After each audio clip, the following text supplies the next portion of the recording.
ማሜ ሰላም ነው? ሰላም ነው አለን። እስቲ አሁን አበባን የአእምሮ ጎዶሎ ትላታለህ? የአእምሮ ጎዶሎ ማለትነት ከዚህ ጋር እኮ የሚያያዝ ነገር አይደለም። ምክንያቱም አላህ የአእምሮ ጎዶሎ ስለሚል ወንድሜ አዳምጠኝ። የአእምሮ ጎዶሎ ናት ብለን በሴት ልጅ የምንቀበል ቢሆን ኖሮ ሀሊማ ሳዕዲያ የሲንጋፖር መሪ አናረጋትም ነበር። ካላዳ ዚያ የባንግላዴሽ ጠቅላይ ሚኒስቴር አትሆንም ነበር። ነጋዚ ቦቶ የፓኪስታን ድሮም ደግሞ ኸውላ አዳምጠኝ፣ ኸውላ በነቢያችን ዘመን የጦር መሪ አትሆን ነበር። አይ ነብዩ ደግሞ ምንድን ነው ያለው? የሴት መሪ አድርጎ የሚሾም እያለ የተናገረው አለ። ራይት? እስቲ ተናገረው። እሱ አለ ሰው አለ። ይሄ የሚሆነው ደግሞ ምንድነው? ምን ሲሆን ነው መሰለ? ተሳስቷል ማለት ነው። ይሄ ደግሞ የሚሆነው ምክንያት አደርድር። ተው በቃ ምክንያት አይ ምክንያት አይደለም የምደረድረው። ወንድ ካለ በቂ ወንድ ካለ የሴቷን አእምሮ የሚያጥፋት ወንድ ካለ ወንዱ ነው የሚመረጠው። ከሌለ ግን ሴት ልጅ በእውቀት የምትበልጥ ከሆነ ምንም ቦታ ላይ ማስረጃ አለ። አሁን ለምታወራው ማስረጃ አለ። ሴትን እንደዚህ ያከበረበት ቦታ አለ ማስረጃ። አይ የማይመስል ነገር አትንገረኝ። እስቲ ማስረጃ አስጠን። አልነገርኩም። በነብዩ ጊዜ ኻሊድ ብን አልወሊድ ተለትማ ዋጋ ሴት ጦር የምትመራ ሴት አይቶ ማን ነው ብሎ ተናግሯል። እስቲ ማስረጃው አድንቀዋታል። ማስረጃው እናንብበው። ምን ያረግ ይሄ አሁን እኛ ሀሳብ ስንነጋገር ሌላ ነገር። እኔ አበባን እዚህ ጋር አፕሪሼት አደርጋለሁ። ጥሩ ነው። አንተ ሰው ስለሆንክ መልካም አእምሮ ስላለ ስላመዛዘንክ አድንቀሃታል። እኛም ይሄንን ነው ኪፕ የምንለው ማለት ነው። ጠብቀው እንላለን። ግን እስልምና ይሄንን አይፈቅድም ማለት ነው። ኖ እስልምና ይሄን አይፈቅድም። አሁን ያልተናገሩ ወንድሞች እና እህቶች ይናገሩ። አንተ ነገር ልታርግ ነበርከው። አይ ማምዬ፣ አይ ቅድም ያነሳችሁም ነገር ስላለ እሱ ጋር መጠየቅ ጥያቄ አለኝ። በደም ዋጋ የተገዛው ቲጂ ሉሲ መናገር የምትፈልጉትን መናገር ትችላላችሁ። አበባ እንኳን መሐመድ ሙስሊም አንድ ጥያቄ ነበር እንዲመለስልኝ የምፈልገው። አይ ቲንክ ብዙ ሙስሊሞች ላይ ያውቁት ይችላል። እኔም ራሴ ዛሬ ነው በተለያዩ የሐዲስ እንትኖች ላይ ያገኘሁት እና ነብዩ መሐመድ ብዙ ሚስቶች ያገቡ የነበረው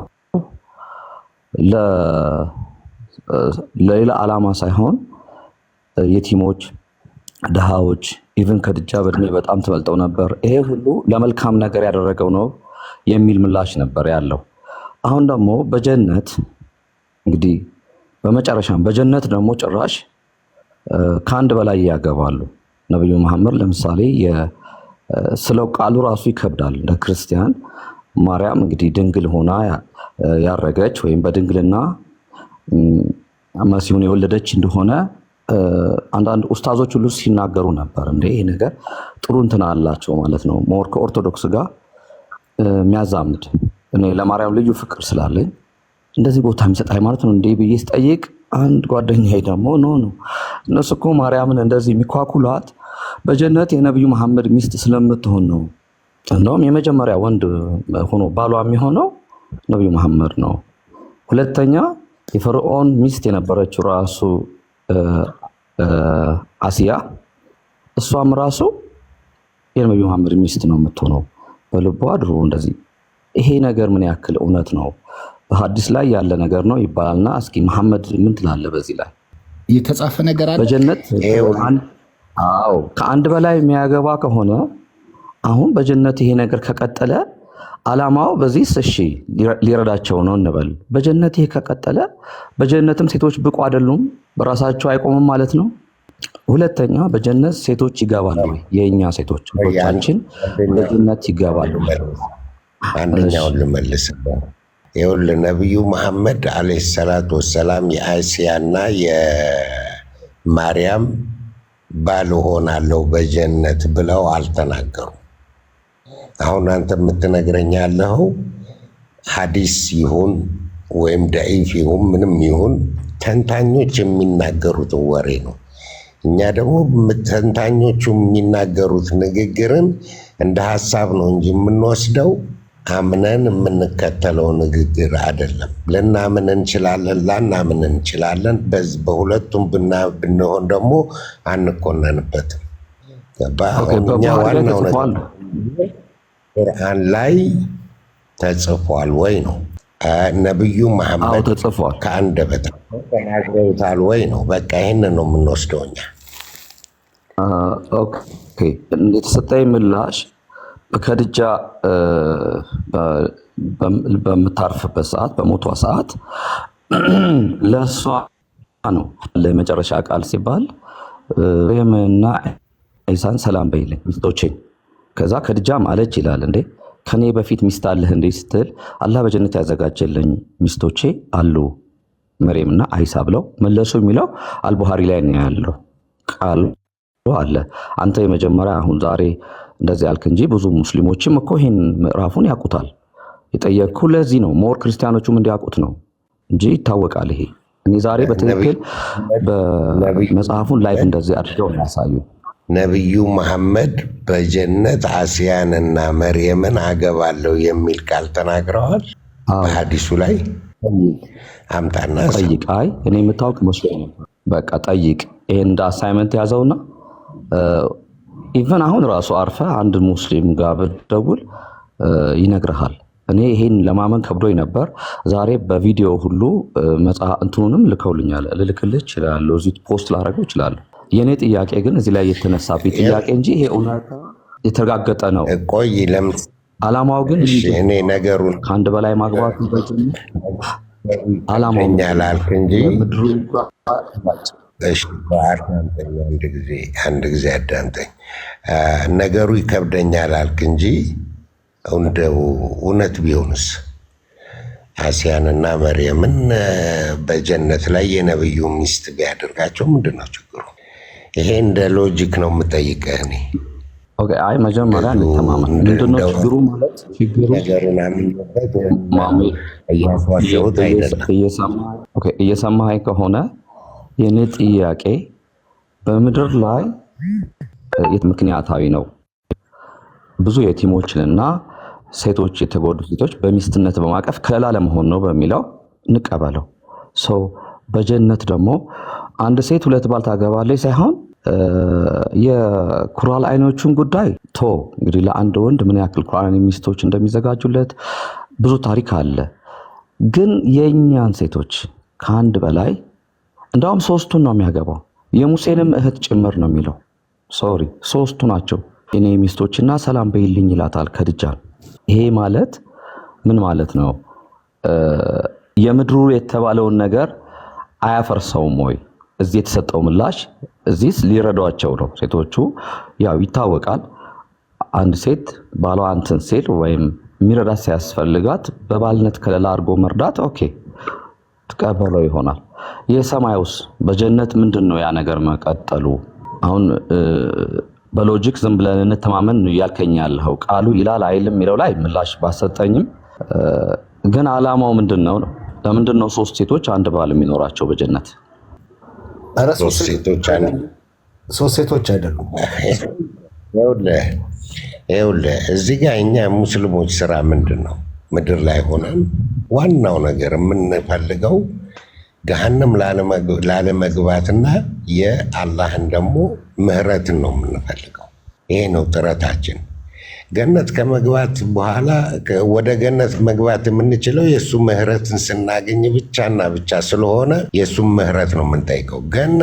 ገሃነም ላለመግባት ስንል ደግሞ ሲፈልግ የገነትን አንደርግራውንድ የሚያስቀምጠን ዋናው ነገር ገሃነም አንግባ።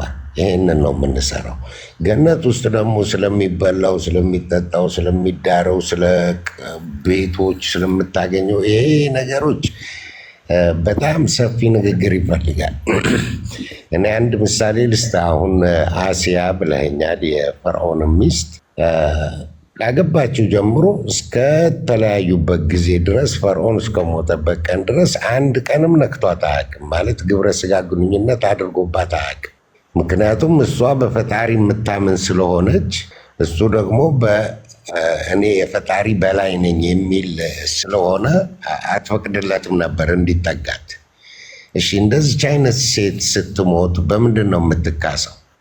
እንደዚሁም ደግሞ ገዳም የሚገቡ አሉ፣ ፈጣሪ ለማገልገል ብለው የሚገቡ አሉ፣ ያለ ትዳር የሚቀመጡ አሉ። እንደዚሁም ደግሞ ከወንዶችም ለሃይማኖታቸው ለሀገራቸው ብለው ሚስት ሳያገቡ ምን ሳይሉ ተዋግተው በጦርነት የሚሞቱ አሉ። ፈጣሪ እነዚህን በገነት ምን ይክሳቸዋል የሚል ነገር ራስህን ጠይቀህ ታውቃለህ? በእኔ ክርስቲያን ነኝ እና ክርስትና ላይ የስጋ ሀሳብ ምንም እንድትሰማው አይፈቀድም። አንተ የምትለው ነገር በሙሉ የስጋ ሀሳብ ውስጥ ትንሽ ደብለቅ ያደረኩልህ ገዳም የሚገቡ አሉ። እግዚአብሔርን ለማገልገል ብለው ትዳር ትተው ሁሉን ነገር ትተው ገዳም ገብተው እዛ ኖረው የሚሞቱ ቅዱሳኖች አሉ። እሺ እነዚህ ሲሞቱ ፈጣሪ ለመሸሽከው ነው በምን ይክሳቸው? ስለመካስ አንድ ቃል ልንገረውና በምን እንደሚክሳቸው ልንገረውና ማሜ ይኸውልህ የሚክሳቸው ከምንም በላይ እግዚአብሔር ባለበት መገኘት መኖር ከምንም በላይ በቃ ሁሉ በቂ ነው። እሱ ባለበት መኖር ማለት ነው። በቃ ይሄ ነው ያለው። ሌላ ይሄ ወንድ ሴት ምናምን የለም፣ ቅዠት ነው። ኢየሱስ ዘግቶታል። እሺ አንተ ሆልደን እንዲህ ነው የሚለው ኢየሱስ ማቴዎስ ወንጌል ምዕራፍ 22 ላይ ስለዚህ አይነት ነገር ጠየቀውት የሚያምኑ ሰዎች አሉ። ስለዚህ ነገር ጠየቀውት ማን ነው የሚያገባት ብለው ሲጠይቁት በሰማይ ማግባት መጋባት የለም አለማ ኢየሱስ። ማግባት መጋባት የለም፣ ነገር ግን እንደ መልአክ ይሆናሉ ነው ያለው። ይሄንን ነው እኛ በአይን ያልታየውን የመልአክን ሕይወት ስለማናውቀው እንዴት እንደሚኖሩ ስለማናውቅ በአይን ያልታየ ጆሮ ያልሰማውን መንግስትን እንናፍቃለን፣ እንጠባበቃለን። አንተ ግን አይን ያየው ጆሮ የሰማውን ነው የምጠብቀው። ግን እኔ ሉሲ ላይ ደረብ ላድርግና አንድ ጥያቄ አለኝ።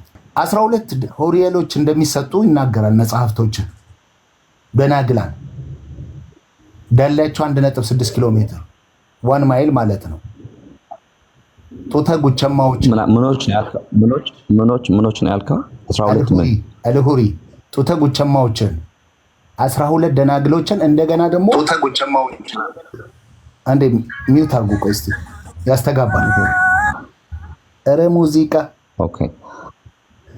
እና ኩራላይኒ የሚባሉትን ነው ያ ሁረላይኒ።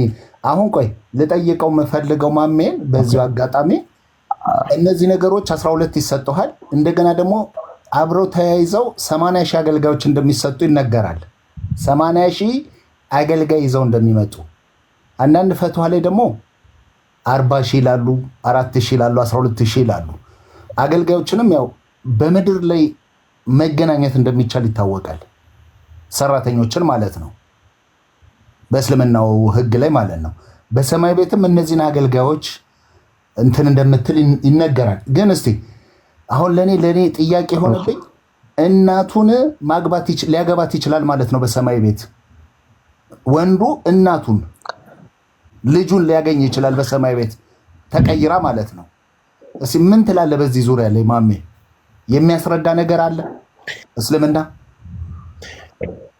እሺ ይህንን ከመመለሴ በፊት ወንድማችን ላኪ ስለ አሲያና የማርያምን ያገባል የሚል ሐዲስ የለም፣ ትክክለኛ ንግግርም አይደለም፣ ወሬው ብቻ ነው ያለው ብሎ ይኸው እዚህ መጽሐፍ ላይ አንብቤዋለሁ። ስለዚህ ዝም ብሎ ወሬ ነው ማለት ነው።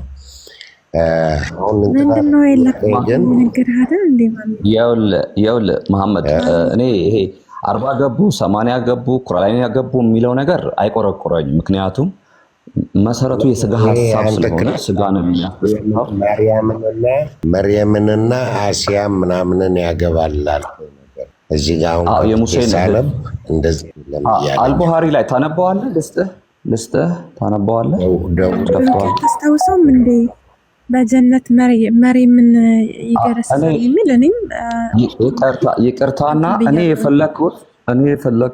የፈለኩት በጀነት ቁርአኒ ይሰጣሉ። ደስ የሚል ነገር ነው እሱ። እኔ እንትን አያደርገኝም። እሱ ላይ አይደለም የኔ ችግር እንደ ክርስቲያን ለመርየም ያላቸው ቦታ ሙስሊሞቹም እንዲያውቁት ነው። ለመርየም ትልቅ ቦታ እንዳላቸው ምናምን ጭራሽ ከኛ ጋር አይመሳሰልም። የኢየሱስ እናት ማርያም በድንግልና አድርጋለች ስንል እስከ መጨረሻው ነው። ከዛ በኋላ ግን እንደዚህ ይደረጋል የሚለውን ነገር መቀበል ራሱ ወንጀል ነው የሆነብኝ ለእኔ። ምክንያቱም የአምላኬ እናት ብጽዓት የሆነች ድንግል ማርያም ብለን ነው እኛ የምንቀበለው። ይሄንን ነው ሰው በእስልምናው እንደዚህ ካለ ይሄ ወንጀል ነው። አሁን ይሄ ያለው አልቡሃሪ ቁጥሩ ሁሉ ነግሬህ እችላለሁ። ብዙዎቹ የሚያውቁት ነው። መሐመድ አሁን አይልም ዝም ብሎ ነው ያልከው። እድሉን ልሰጥ ስለፈለገው ነው። አንዴ ቆይ ሉሲ፣ በመጀመሪያ የቁርአኑ መርየም እና እኛ ቅድስት ድንግል ማርያም የምንላት ፍጹም የተለያዩ ናቸው። በማርያም ስም የመጣ የሐሰት ወሬ ነው እንጂ ምንም የሚያገናኛቸው ነገር የለም። ይሄ ላንቺ ነው። ይሄ ለክርስቲያኖቹ ነው። አይደለም። ሆልድ ኦን አበባ ትናገር በዚህ ዙሪያ ላይ። ቆይ ሆልድ ኦን አበባ ቆይ ማሜ ክርክር አይደለም ግን አድርግና ሆልድ ኦን። እኔ አሁን ከእሷ ጋር እንድትከራከር አልፈቅድልህም። ሚውት አድርግና ትሰማታለህ። አጠር ያለ ንግግር ነው የምወደው። በአጭሩ ነው የመለስኩት። እኔ አላረዝምኩም። መልስ ሰጥተዋል። አበባዬ ሰላም ነው? አበባለሽ? ያ ስጽፍልኝ ነበር ከታች አበባለሽ አጠበሪ ላይ ይላል ነው ያለችኝ። የንግር ቆይቻለሁ ያው በትምህርት ደረጃ በጣም ይነገራል። ምናልባት ሀዲሶቹ የሉኝም፣ ነገ እንትን እላቸዋለሁ አነባቸዋለሁ። እና የፊርዓውን ሚስት እንደዚሁም የሙሴ እህት እና የኢሳ እናት መርየም በጀነት ሚስቶቹ እንደሆኑ ያው እንደ ሆራል አይኖቹ ማለት ነው እንደሆኑ ተናግሯል። የቁርአኑ ፈሲር ኢብን ከሲር ራሱ ቂሶሱል አንቢያ ወይንም የነቢያት ታሪክ ላይ 64ኛው ገጽ ላይ ይህን መሐመድ መናገሩ እነዚህ ሚስቶቹ እንደሆኑ አስፍሯል። በነገራችን ላይ ቢያንስ ማስታወሳቸው አጣበሪም እንደዛው አጣበሪን እንኳን 381 ምናምን ይመስለኛል ቁጥሩ ምናልባት ቼክ አደርገዋለሁ። ሐዲሳቶቻቸው በጣም ረጃጅም ስለሆኑ ይሄ ጠለቅ ያለ ንባብ ያስፈልጋቸዋል ብዬ አስባለሁ። የኢማም ሲዩጢ በገጽ 6 ሐዲስ ቁጥር 300 ወይንም 395ኛው ቁጥር ላይ ይህን ነገር በደንብ አስብሮታል። መሐመድ መናገሩን ሲዩጢ እንትን ብሏል ጽፏል በነገራችን ላይ። እና እንዲሁም መርየም አለይሃ ሰላም ያላህ ሰላም በሷ ላይ ይሆንና የነብያችን ምርጧ የጀነት ሚስት ተብላ ሁሉ ነው በስብከት ራሱ የምትነገረው። እና ወንድም ማሚ የነገር በስፋት የሚነገር ነው። ሐዲሳትም ላይ አሁን እንዳልኩ የተዘገበ ጉዳይ ነው። ያው ማስተባበል አይቻልም። የባገርም በውጭም በሰፊው ስለሚነገር ማለት ነው። መሐመድ ሚስቶቹ እንደሆኑ ተናግሯል። እንደሚሆኑ ማለት ነው። ይቅርታ እስካሁን ሳይሆን ጀስት በጀነት ደግሞ ያው ከትንሣኤ በኋላ ነው ማግባት መጋባት ሁለተኛው ህይወት የሚቀጥለው ወይንም የምድሩን ህይወት ካፈርነት ተነስተህ በትዳር የምትቀጥለው። ልጅም ከፈለግህ ያው እርግዝና 1 ሰዓት ነው ብለው በዘተርፈ ይሄ ነገር በሚጀመርበት ታይም ያው ለመሐመድ ሚስቶች የሚሆኑት ራሱ መሐመድ የተናገራቸው ናቸው። የፊርዓውን ወይም የፈርዖን ሚስት የሙሴ እህት እና ደግሞ የኢሳ እናት። ስለዚህ ግልጽ ነው ለፈልጌ ነው። ሐዲሳቶቹም በሲራውም እንዳልኩ በነቢያት ቂሶስ ላይ የሚገድር መጽሐፉ ላይ ያስፈሩታል። እና ባነገ አመጣቸዋለሁ አንብቤ ማለት ነው። ተፈለገ እንደ አሳይመንት እንዲሆንልኝ አለ ለፈልጌ ነው ማሚ አለ የሆነ ጉዳይ ነው ይሄ። የ72 ሴቶችም ይሰጣሉ ወይ ነው ከነሱም ልትሆን ትችላለች። እነዚያ የዋይናቸው ጥቋቁር ጡታጉቻማ ለዝሙት የሚቀሰቅሱ ናቸው ወይንም የሚያዞሩ ነው። የዝንጅብል ጠጅ የሚያዞሩ ናቸው። እና በጣም ሰውነታቸው ወዷል ምናምን ነገር ወዘተርፈ ነው ማውራት አልፈልግም ስለዳሊያቸው ምናምን ነገር ከነዛም ልትሆን ትችላለች። በጥቅሉ ተናግሯል ሙሐመድ ልልህ ፈልጌ ነው ማሚ። የሪል ነው የተዘገበ ጉዳይ ነው በሐዲሳት በቂሷት በሲራ። እሺ ያው ንባቡን ደግሞ ያው ነገ የቤት ስራዬ ነው አመጣዋለሁ። እሺ ሐዲሳቶችን እንትን ብዬ አመጣላለሁ። እሺ እኛ ግን በመጽሐፋችን የምናውቀው የገነት ሚስትህ የማንኛውም ወንድ በምድር ላይ የነበረችው ሚስቱ ነች። የነብዩ መሐመድ ሚስቶች የታወቁ ናቸው። በገነት እነሱ ናቸው የሚሆኑት። እዚህ የቢን ባዝ ተፍሲር ላይም ደግሞ እንደዛ ነው የሚለው። አሁን እያነበብኩት ያለሁት ማለት ነው። እና እንደገና ደግሞ ችግሩም ደግሞ የሚስቶቹ ቢሆኑ ችግሩም ምንድን ነው? ነገሩ ከብዶ አይታየኝም። እንትና ወንድማችን ግን የጌታችን የኢየሱስ ክርስቶስ እናት ሲል ኦኬ፣ እምነትህ እንደዛ ከሆነ ግን ዞሮ ዞሮ ማርያም ሰው ነች። ልክ እንደኛ የተፈጠረች ሰው ናት። ባል ሊያስፈልጋት ይችላል በገነት ላይ። እንደኛ እንደ እምነታችን ነው የምነግርህ። ባል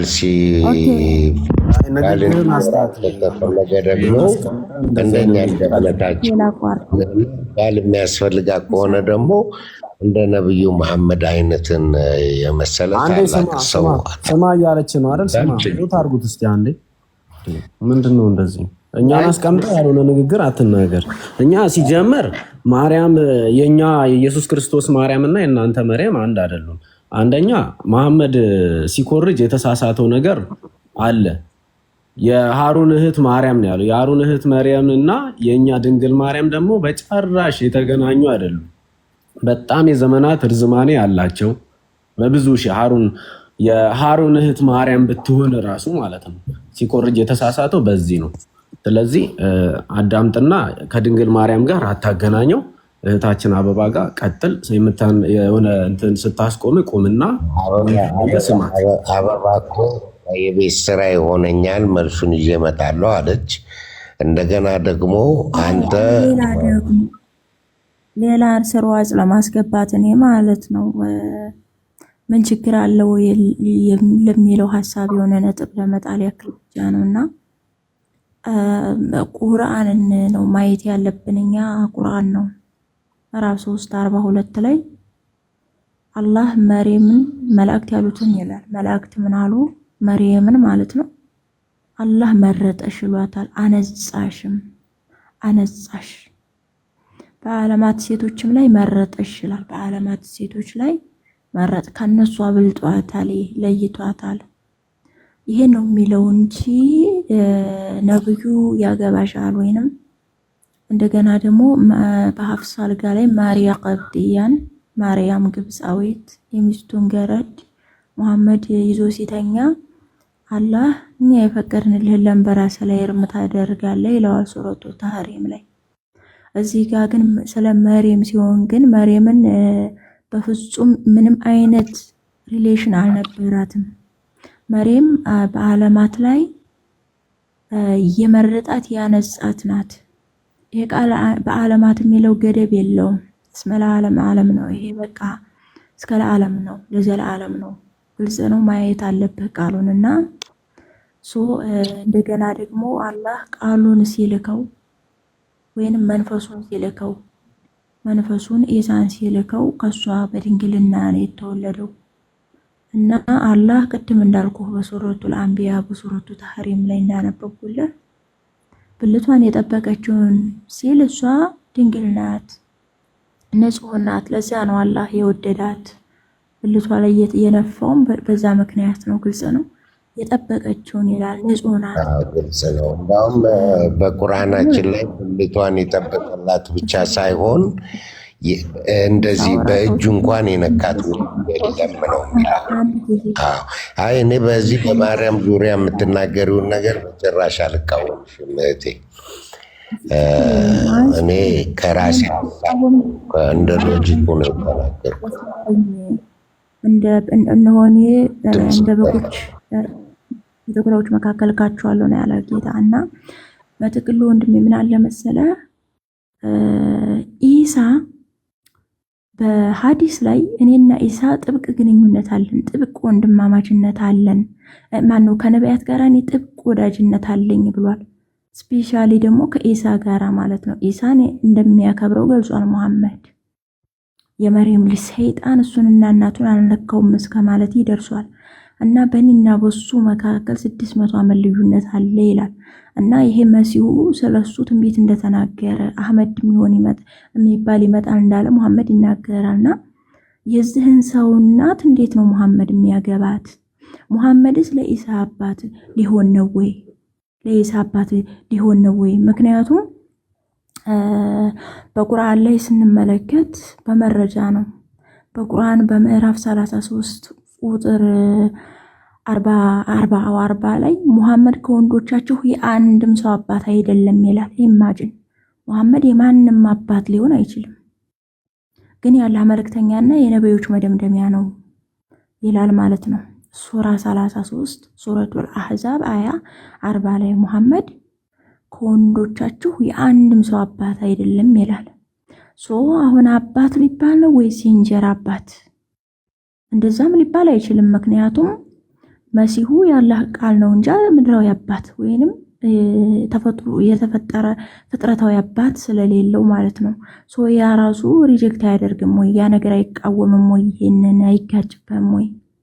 ስህተቱ ማለት ነው። ስህተቱ ክርስቲያኖች ቨርጂን ሜሪን ዘላለማዊ ድንግል በመጽሐፍ ቅዱስ ያላትን ክብር ይሰማሉ ሙስሊሞች። ምክንያቱም ምሁራንም ክርስቲያኖችም በዛ ዘመን አሉ። ለምሳሌ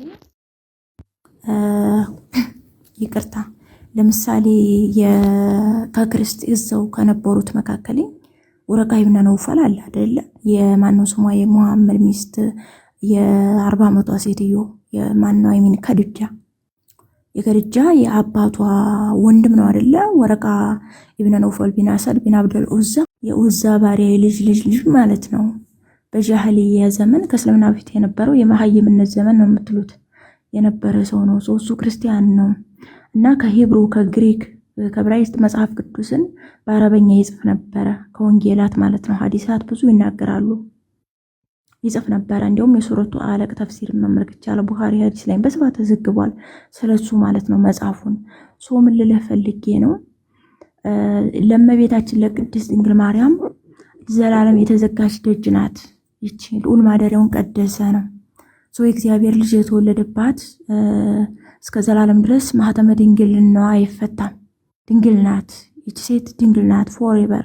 ማንም የሆነ ሰዓት ላይ ድንግልናዋን እንትን ሊለው አይችልም፣ ሊጠራጠረው ራሱ አይችልም። እንኳን እሷ ሊያየት ራሱ አይችልም። በነገራችን ላይ ሊያየት አይችልም ራሱ እመቤታችንን በእኛ ከሆነ ኢቭን በቁርአንም ስንመለከት አላህ ያነጻት ናት፣ የመረጣና ልጇን በድንግልና ነው የወለደችው።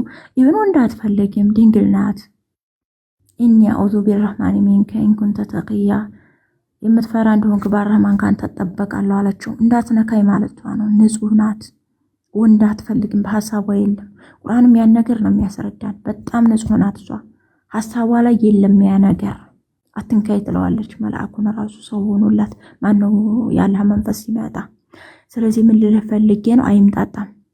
የፊርዓውንን ሚስት የሙሴን እህት ማርያምን እነሱም ቢል የሆነ የመሟገቻ ሐሳብ ሊኖር ይችላል፣ ወይንም ለመሟገትም እንደው አመቺ ሊሆን ይችላል።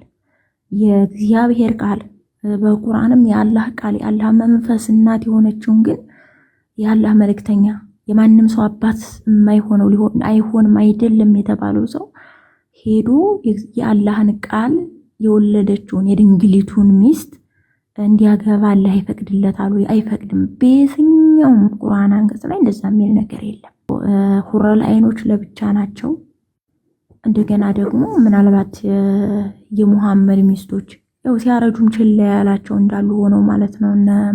ሰውዳ ነው ምናምን የሚባሉት ይመስለኛል። እነሱም እንዳለ ሆኖ እነሱም ሊፈቀዱለት ይችላሉ ሚስቶቹ እስከሆኑ ድረስ። ያው ዘላ የሚሰጠው ፈትዋ በጣም ብዙ ነው። ፈትዋ ላይ ብዙ ፈትዋ ይሰጣል። ለምሳሌ አርግብተው የፈቱትን አላህ ማግባት ትፈልጋላችሁ ብሎ ያስፈቅዳቸዋል። እምቢ ካለ የተነካዋለች ተፈለገ እያጋባታል ምናምን የሚል ሙሐደራ ሰምቻለሁ እኔ ከዓመታት በውጭው ዓለም ሰባኪዎች ማለት ነው። ስለዚህ በጥቅሉ አግባብ አይደለም ነው ማሜ፣ አግባብ አይደለም። እያወራን ያለ ነው ስለ አላህ ቃል ነው፣ ስለ አላህ ስፒሪት ነው፣ ስለሱ መንፈስ ነው፣ ስለሱ እናት ነው። አላህ ተናግረሻል። አሁን እኔ ተቃውሞ የሌለብኝ ነገር እየነገርሽኝ ነው። ማርያም ነቢዩ መሐመድን ታገባለች የሚል ነገር የሰዎች ወሬ ነው እንጂ አልኩኝ እንጂ የቁርአን ላይ የተጠቀሰ ወይም ሐዲስ ሸሪፍ ላይ ያለ ነገር አይደለም። ስለዚህ እዚህም ቢንባዝ ላይ መልሱ ሰጥቶኛል። አዎ፣ ግን አንድ ጥያቄ ልጠይቅሽ እውቀትሽ ለመካፈል ስለሆነ አይን እውቀት የለም ግን አእምሮ እሺ ስላላለ ነው። አንተም ትክክል ነው። እኔ ደግሞ ሆረል አይን ሰፖርት ያደረኩት አግባብ አይደለም፣ አይገባም ነው። ታዲያ ግን አይገባም እያልኩ ነው፣ አይባልም። ምክንያቱም በማነጻጸር ያነጻጸርን ስናጠና መርየም ካላት ክብር አንጻር ከወለደችው አካል ማንነት አንጻር ካመጣጡና ካወጣጡ አላህ ከሷ ጋር የነበረውን ሪሌሽን ከመርየም ጋር ያለው አታችመንት ግልጽ ነው። አላህ ማለት ነው ማንንም ሴት በመርየም ልክ እንትን ይላት እንትን አላላት። ያከበረው የለም፣ የመረጠው የለም። የማንም ሴት የማንም ድንግል ሴት እኮ ሞልቷል። የማንም ድንግል ሴት ብልት ላይ አላህ መንፈሱን አላከም፣ አልነፋም፣ እንዲወለድ አላስረገዘም።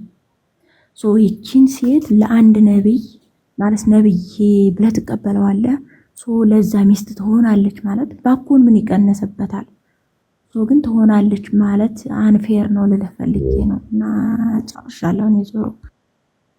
እሺ፣ አይ ግን ነቺ ሆረል አይን ስትይ ስለሰማሁሽ አረብኛም ስትናገሪ ስለሰማሁ ሆረል አይን ማለት ምን ማለት ነው?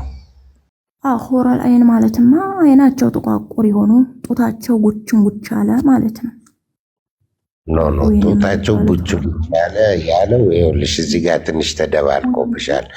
ቡች ቡች ያለ ጡት የሚለው ከዱንያ ወደ ጀነት የሚገቡት ሴቶችን ነው። ሆር ማለት ምን ማለት ነው? ለወንድ ሐዋሪ ይባላል፣ ለሴት ሆር ይባላል። ሆር ማለት መሪ ማለት ነው። ልክ ለኢየሱስ ክርስቶስ 12 ሐዋርያቶች እንዳሉት ሐዋርይን ስንል የኢየሱስ ክርስቶስ ተከታዮች ማለት ነው። እሱን የሚከተሉ ማለት ነው። እኛም በጀነት ላይ 72 ሴቶች ሆረል አይን የሚሰጠን ተከታዮቻችን መሪዎቻችን ናቸው። ጀነትን የሚያስጎበኙ ናቸው እንጂ እንደ ሚስት የሚታይ አይደለም ብለው የተናገሩ ሙፈስሮችም አሉ። በሌላም ደግሞ ሌሎች ሙፈስሮች እንደ ሚስት ናቸው ብለው ያሉ መረጃ እኮ ልሰጥህ እችላለሁ። ሆር ማለት ይኸው አሁን እኔ እኮ እውቀት ካለው ሰው ጋር መነጋገር ያልኩት ለዚህ ነው። ጥቅሙ አትዋሽ አላለችኝም። አንተ ቀድመህ ዘለህ ምላሴ ላይ ቆምክ። እሷን እያናገርኳት ነው። ሆር ማለት ለሴት ሆር ይባላል፣ ለወንድ ሐዋርይ ይባላል። ሐዋርይ ማለት ደግሞ ሙርሽድ መሪ ማለት ነው። ኢየሱስ ክርስቶስ መንገድ በሚሰጡት በዚህ በኩል ሄደን ይህንን ገጠር እንስበክ፣ ይህንን ገጠር እናስተምር፣ ይህንን ምናምን የሚሉት ሐዋርያቶችን እየተከተለ እነሱም እየተከተሉት በመሄድ ነው። ሆር ማለት ይህንን ነው እንጂ ሚስት ማለት አይደለም። ሆረል አይን የተባለውም ይህንን ነው። ይሄ ጉችማ ጡት የሚለውን ደግሞ ገብተሽ አንብቢው። ይሄ ጉችማ ነው ያላችሁት፣ ጉችማ ጡት ቡችላ ነው ምናምን ያላችሁትን ገብተሽ አንብቢ። ይሄ የዱንያ ሴቶች አንድ ጊዜ እኔ ምንድን ነው ያልኩ ቅድም እጅ በዘንጅብል የሚያዞሩ የማይደክማቸው ለዝሙት ቀስቃሽ የሆነ አካል ያላቸው ጀነት ውስጥ የሚያስተናግዱ እነዚህ ጡተ ጉቻማ አይናቸው ጥቁቁሩ ሴቶች ብዬ ቅድም ተናግሬያለሁ። በነገራችን ላይ ሁር የሚለው ቀድመው አዎ እሱን እኮ ነው። ይሄንን እኮ ነው እኔ ገብተሽ አንብቢና ገብተሽ አንብቢ። ይሄ የዱንያ ሴቶችን ነው። ወደ ጀነት ሲገቡ ሁሉም ጡታቸው አንድ አይነት ሆኖ የሰውነት ቅርጻቸው አንድ አይነት ሆኖ ቆነጃጅት ሆነው ነው የሚገቡት። ይሄ የዱንያን ሴቶችን ሲገልጽበት እንጂ ጀነት ውስጥ ያሉትን ስለ ሆረል አይኖቹ የሚናገር አይደለም። ብዙሽ ትደርሽበታለሽ። ለምሳሌ ከመሐመድ ሚስቶች ገነት ያገቧቸዋል ብላል አይደል? የምድራዊ ሚስቶቹን ለምሳሌ የትኛው ናት? አይሻ አይናት አይደለም። አይሻ ጉችማ ጡት ይዛ እንደ ሌሎቹ ሁሉም ሴቶች በአንድ አይነት ውበት ሆነው አይናቸው የሚያምር ሆነው ጀነት ይገባሉ።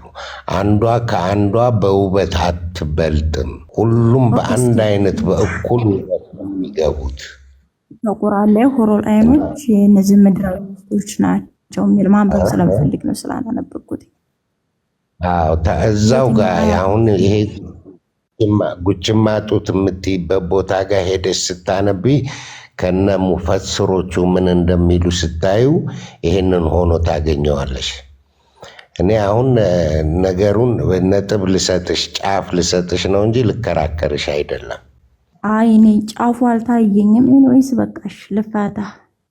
እሺ ዞሮ ዞሮ ያው ከዚህ ላይ የሚሄዱ ሴቶች ናቸው ሁሩል ዑዩን የሚባሉት። ሁሩል ዑዩን ወይንም ሁሩል አይን የሚባሉት የሚል ሁሩል አይን የሚባሉት ጀነት ውስጥ ነው። አዳምጪኝ። ሁሩል አይን የሚባሉት ጀነት ውስጥ ነው ያሉትን ነው። ይሄን እናውቃለን። ግን ምን ተደባልቆብሻል አንቺ? ጉችማ ነው ጉችማ ጡት ያላቸው አይናቸው ጥቋቁር ምናምን የሚባለው ደግሞ እነዚህ ከምድር ያሉ ሴቶች ወደ ገነት የሚገቡትን የገለጸበት ነው። ከሆር አይኖቹ ጋር አይደለም። ሆረል አይን ደግሞ የሚያሳዩ እንደማለት ነው። ሆረል አይን ማለት ትርጓሜው የሚያሳዩ ማለት ነው።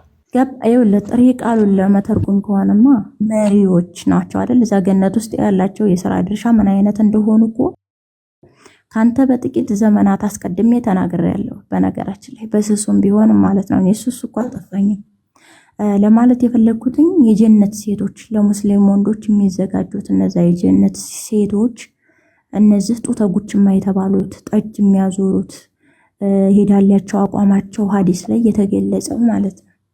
እንደነዛ ሴቶች እነዚህ ልክ እንደ አይሻም ሊሆን ይችላል፣ መይሙናም ልትሆን ትችላለች፣ ከድጃም ሊሆን ትችላለች፣ ዘይነብ ቢንት ጃህሽም ልትሆን ትችላለች። እነሱ እዛ ሲገቡ እንደዚህ ሆነው ነው የሚል ነው። እኔ ያላነበብኩትኝ ያንን ማንበብ ስለምፈልግ ነበረ ያን የጠየቅኩኝ። በቃ ታገኘዋለሽ። አንባቢና ትልቅ አይምሮ ያለሽ ሰው ስለሆንሽ ታገኘዋለሽ። ያዥውና አንብቢውና ትረጃዋለሽ። እንዴ ማሚ ክፍሉን ስጠን እኮ ነው ያለው። እኔም እኮ አላነበብኩትም ይሄንን። ለዛ ነው ውሸት ፕሊዝ ነው ስጠን። እኔ አልፋታህም። ተፍሲር ከኪሱ ለሆን ካውቃለው መሰለህ መሰለህ እዛው ጡተ ጉችማ የሚለው ያነበብሽበት ቦታ ላይ በደንብ ሰፋ አድርገሽ አንብቢውና ታያለሻለሽ። ሳታነበው ቀርታ ነው እንዲህ አሁን የምታወራው? እሷ አንብበዋለች እኮ አይደለም? እሷኛ አንብበነዋል አልኩ። ማስረጃ ብቻ ስጠን። ይኸውልህ እሷ አሁን አላነበብኩም ብለሃለች አይደለ እንዴ? የለም ማየት ነው ፈልገዋለች እኮ ስላላየችው ማለት ነው። አሁን እሷ ላይ ሳይሆን ክፍሉን ስጠን፣ ክፍሉን ስጠን። ከዛ በኋላ እኛ ገብተን እናንብበው ፕሊዝ። ያነበብከው ቦታ የዱንያ ልጆች ማሚዬ፣ የዱንያ ሴቶች ወደ ጀነት ሲገቡ ይለወጣሉ የሚል ትርክቶች ሰምተናል። በየሚዲያው ላይ ሙስሊሞች በየመስጊዱ ሲያወሩ ማለት ነው ሰምተናል። መጽሐፍቶቻችሁ ላይ ግን አላየንም። ስለዚህ ክፍሉን እንድታሳየን የቁርአኑን ተንተርሰ ተፍሲራቱን እንድታሳየን ማለት ነው። የዱንያ ሴቶች ይለወጡና አይናቸው ጥቋቁር፣ ጡታቸው ጉቸማ፣ ዳላቸው ደግሞ 1 ማይል ይላል። 1 ማይል ማለት 1.6 ኪሎ ሜትር ማለት ነው። እነኚህን ነገሮች እንድታሳየን ተለውጠው እንደሚገቡ የሚያሳይ ክፍል ስጠን፣ እኛ እናነባለን። ምንም ችግር የለው። ሰምተኛል ማሜ? አዎ ሰምቻለሁ። ቁርአኑን ንገረንና እንትን በለን። 78 አያወራም። 78:33 ይሄን አያወራም። ስለ ጡተ ጉቸማ ያወራል ቁርአኑ። ጡተ ጉቸማው ደግሞ ተፍሲር ኢብኑ ከቲር ደግሞ ሰፋ አድርጎ ያብራራል። አንብቤዋለሁ። አሁን እሱ ግን የምድር ሴቶች ናቸው እነኚህ የአደም ልጆች ናቸው የሚል ሀሳብ የለውም። አባስም ያንን ሲፈስር እድሜያቸው እኩል 33 ብሎ ነው የሚያስቀምጠው። ኢኳል ኤጅ ነው የሚለው። ያንን ተንተርሶ ኢብኑ ከቲር የፈሰረው አለ። ጃለላይንም ልክ እንደዚሁ ነው የሚፈስረው። ሌሎችም ሙፈስራን በዚህ አይነት ነው የሚፈስሩት። ምናልባት ሌላ ክፍል ላይ በተደረደሩ አልጋዎች ላይ ሴቶች እናጠናዳለን ምናምን የሚል ሀሳብ ስላለው እዛ ላይ ሜይ ቢ ተፍሲሩን ንገረንና ገብተን እናንበበው። ኦር ደግሞ ሀዲስ ካለ ማለት ተስፋ እናደርግም እና አገቡም ሌላ ሀሳብ ህይወት የሚሆን እሺ አቡ አሚር ህይወት የሚሆን ነገር አውሩ እስቲ ስለ ህይወት። ኦኬ እዛ ላይ ማውራት ነው የምትፈልገው? ደስ ይላችኋል መቼም ስለ ምን እናንተን ምን አቃጠላችሁ? እሰይ ሳና ሴትም ተጠር ከሞት በኋላ እኮ በቃ ምንም እንትን የለም ይሰጠናል። እውነትም አሁን አንዋሽም። በዚህ ልንቃጠል ብሎ የተከራከረ ሰው ካለ ውሸታም ነው። እሺ እነኚህ 7 ሴቶች 72 ሴቶች ደናግል ሴቶች ሆልደን መጀመሪያ ድምጠኝ። እነዚህ ሴቶች የአደም ልጆች ናቸው ወይስ አላህ በጀነት ያዘጋጃቸው ናቸው? ምን ሐዲሱ ምን ይላል? በቃ አንተን ጠየቅኩ። የአደም ልጆች ናቸው እነዚህ ኡሪኤል የሚባሉት ወይስ የአደም ልጆች ናቸው? አላህ በራሱ ትእዛዝ ነው የሚሰጠን። የአደም ልጆች እሱ ምንም ነገር አያውቅም። ኦኬ አይ ኖ አላህ እንደሚሰጥህ አውቃለሁ። መጽሐፍቶች ያወራሉ። አሁን የኔ ጥያቄ ምን መሰለህ? እነዚህ 72ቱ አልሁሪ የተባሉ ሴቶች በጀነት የተዘጋጁ ሴቶች ናቸው ወይስ የአደም ልጆች ናቸው? በጀነት የተዘጋጁ ናቸው። አዳምጥ። የአደም ልጆች በጀነት የተዘጋጁ ናቸው። የአደም ልጆች አይደሉም እነኚህ ሴቶች? አዎ በጀነት የተዘጋጁ ናቸው እንጂ የአደም ልጆች አይደሉም። ከማሜ ጋውራ ማሜ ምንድን ያለው? ተቀይረው ይሄዳሉ ነው ያለው። ከማሜ ጋውራ በቃ ሁለታችሁ ተፋጁ። ማሜ ምን አገባኝ? ማሜ ተፋጁ ሁለታችሁ። ማመረት ሐዲስ ስለ ማሜ ቆይ አቡ አሚራ ቆይ አንድ ጊዜ እሱን እናንተን ሊያነካካ ብሎ አይ ስለ አንተ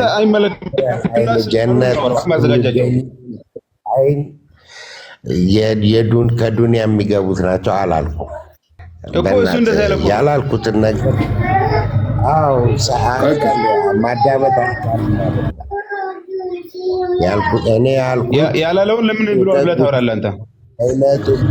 ያላቸው እንደዚህ ሆኖ የሚገቡ የዱንያ ሴቶች ናቸው። ከዱንያ የሚሄዱ ቆይ እኔን የሚተረኳችሁ ሁለታችሁ ነው። ማሜ ምን አልክ? እኚህ ጡተ ጉቸማዎች አይነ ሰፋፊ ዳላቸው ምናምን የተባለው የዱንያ ሴቶች ናቸው አልክ አይደለ? ስለዚህ ሁለታችሁ ተነጋገሩ በዚህ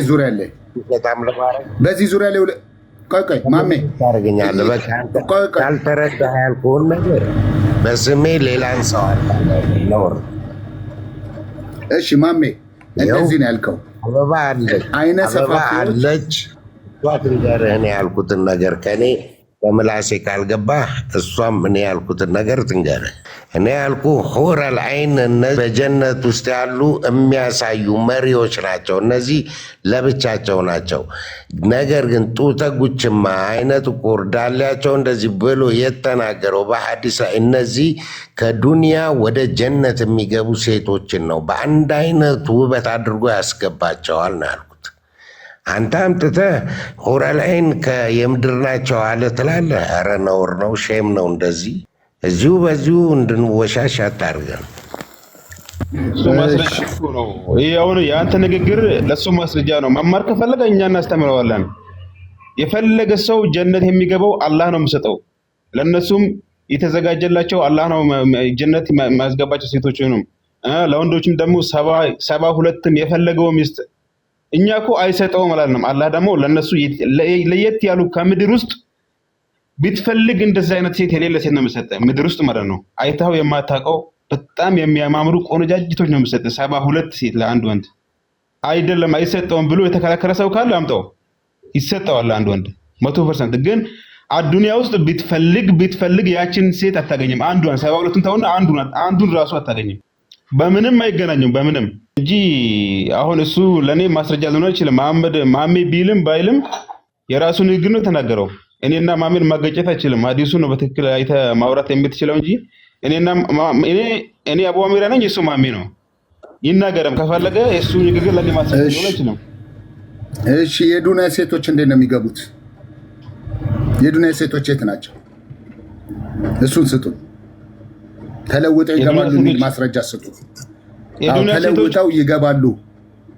ተለውጠው ይኸውልህ፣ መጀመሪያ አቡ አድምጥ፣ እንደዚህ የሚል ማስረጃ አምጣ። ተለውጠው ይገባሉ የሚል ማስረጃ ስርዓት አድርግ። መጀመሪያ አድምጥ። ተለውጠው ይገባሉ የሚል ማስረጃ ስጡን። ማሜ ሲያወራን ስለነበር ማለት ነው። እኚህ ጡተ ጉቸማዎች አይናቸው ሰፋፊ የዱንያ ሴቶች ናቸው አለ። እሱን ነው እኛ የፈለግነው። ያንን ማስረጃ ስጡን። ሚውትን አንሳ።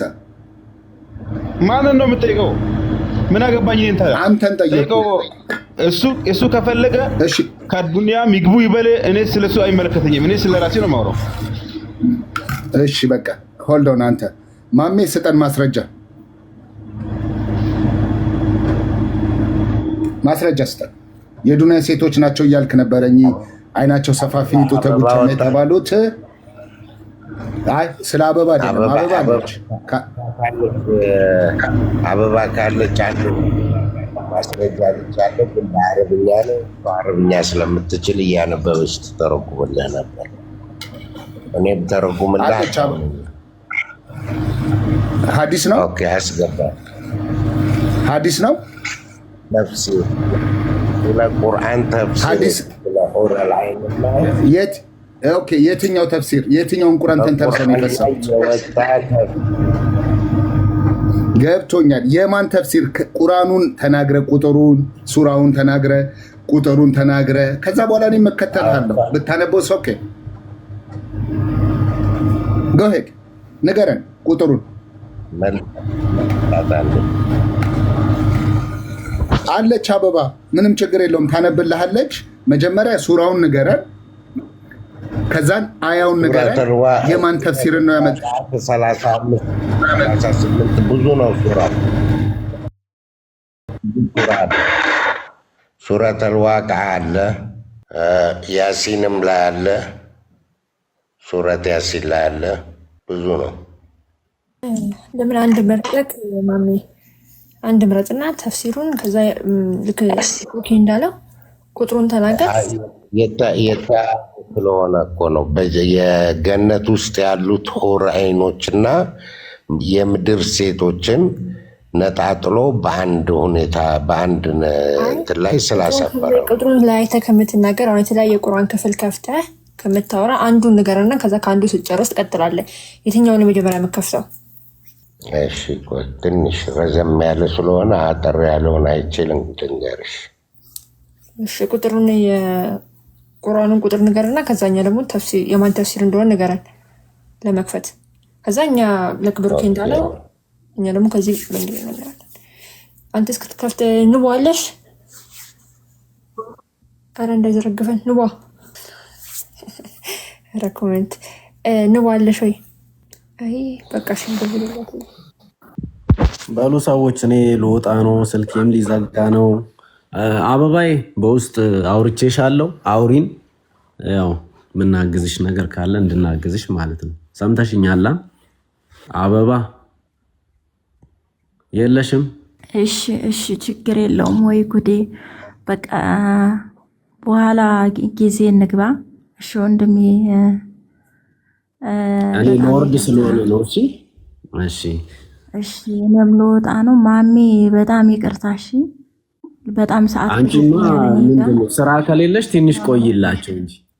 አይ ልተኛ ነው ልተኛ ስለሆነ ሰዓት በጣም ሄዶብኝ እንደውም 2 ሰዓት በላይ ተቀመጥኩኝና ምናልባት ማሜ ያው በደንብ በሰፊው እናወራበታለን ይሄንን። አዎ በቃ እንትና አበባ ቤትሽ በገባች ቁጥር ሼር አርጊልኝ ከእችላለሁ። እንደዚህ አይነት ሰው ስለምንመድ ማሜ ለእኛ ክፈትልን፣ እኛ እንከተልሃለን። እንዲህ ዙም ብላ አውርተህ ልትወጣ ነው እንዴ? አበባና ቆይ አንዴ ማሜ ፈልገው እንትኑ ደህና ዋሉ፣ ደህና ደሩ። አብርሃምና አበባ ሰላም ሁኑልኝ። ሁላችሁም በርቱ፣ እግዚአብሔር ያበርታችሁ። እንዳትፋቱ ማሜ ይሰማል።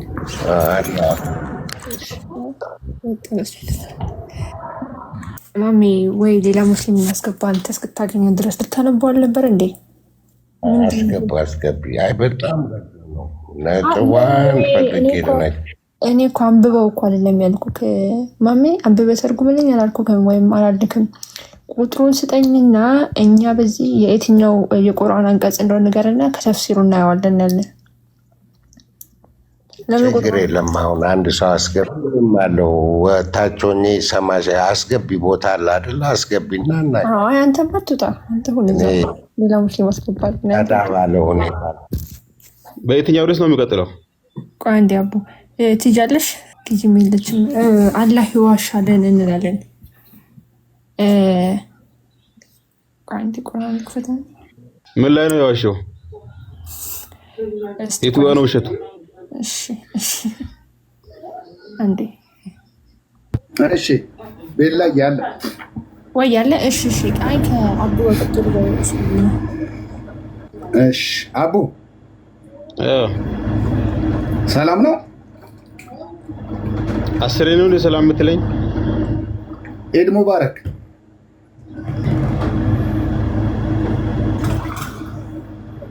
ምን ኢድ አለፈ እኮ። እሺ ኢድ አለፈ አይደል? ዛሬ ነው በኋላ አይደል? እሺ መልካም። ዛሬ ጾም ነው። ክርስቲያኖች መነኮሳታቸውንና ሊቃውንታቸውን ያመልካሉ ብለህ ታምናለህ? ስለነሱ ምን አገባኝ?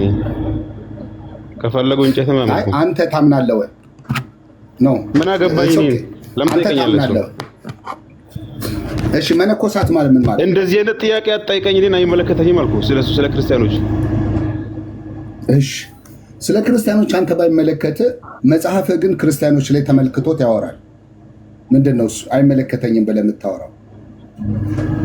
መጽሐፉ የሚያወራው አላህ ይናገራል። ቆይ አላህ ይናገራል፣ እኛን ክርስቲያኖች እየጠራ ይናገረናል። ወደ እስልምና ኑ እያለ ይዋሽብናል። ወደ እስልምና ኑ፣ እንደዛ አይደለም። አንዱን ፈጣሪ አምልኩ ይላል ይጠራል አላህ በቁርአን።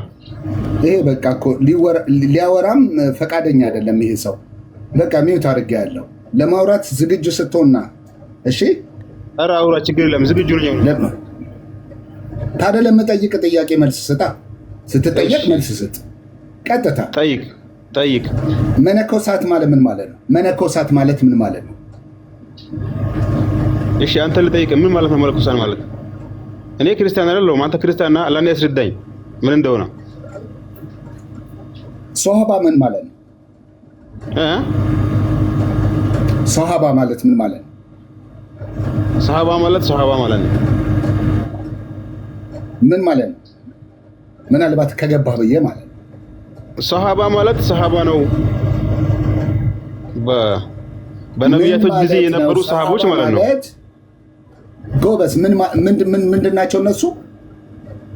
ሰሃቦች ናቸው። ሰሃባዎች ናቸው። ሰሃባዎች ምን ማለት ነው? ሰሃባ ማለት ነው። ሰሃባ ማለት ምን ማለት ነው? ሌላ ትርጉም አለው እንዴ? ትርጉም የለውም። ሊቃውንት ናቸው። ሰው ማለት ምን ማለት ነው? እሺ ሊቃውንት ናቸው። ሊቃውንት ሌላ ነው፣ ሰሃባ ሌላ ነው። ምን አንተ ወተትና ዋላ ተቀላለ ሰሃባ ነው ሊቃውንት ፕሊዝ። እሺ እነዚህ ሰሃባዎች የመሐመድን ተረት ይዘው መጥተዋል፣ ንግግሮችን አምጥተውልናል። ከዛ በኋላ ትከተላቸዋለህ። እነዚህን ታመልካለህ ብለህ ትክክል ነው? ምን አልክ? ሰሃባዎችን ታመልካለህ ብዬ ብናገር ትክክል ነው? አንተ ተናገርክ እንጂ አንተ ራስ ትክክል ነኝ ካልከ ትክክል ነህ። እኔ ትክክል መሆን አለመሆን ራስ ነኝ የማውቀው ነኝ። ስለዚህ ትክክል ነህ አንተ ለምን ትጠይቀኛለህ? አንተ ትክክል ነው ብለህ ከተናገርክ ራስ ትክክል ነው ብለህ ማለት ትችላለህ። አድምጠኛ። ምኑ ጋር ነው የቆምከው ወዳጄ? የሆነ ቦታ ላይ ቆምልኝ። የሆነ ቦታ ላይ እንድናወራ እኮ ነው፣ ሌላ አይደለም። ደግሞ አትቆጣ ማለት ከአንተ በረታለሁ። መቆጣት ካለብኝ እኔም በረታለሁ ከአንተ እያልኩ ነው። አትፍራ። ጸባይ ነው። እኔ ጸባይ ነው እንደዚህ። አትፍራ እንዴት ትላለህ? ምን አይ ሲቆጣ እኮ ነው የምልህ። ቁጣ ጸባይ ነው።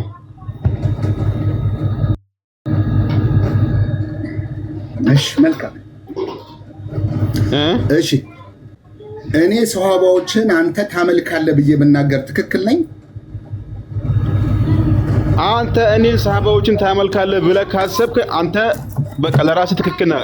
ስለኔ ሰሃባዎችን ላምልክ አላምልክ ራስህ ነኝ የማውቀው። መልካም። እንደማታመልክ ደግሞ ትነግረኛለህ አይደለ? ለአንተ ሰሃባዎችን ታመልካለህ ብዬ ብሞግትህ አላመልክም ብለኝ ትነግረኛለህ። ፕሩፍ ታደርግልኛለህ አይደል? አይ ጥያቄን ግልጽ አድርገው። በቃ ጥያቄ ትክክል አይደለም። በቃ አንተ ውረድ።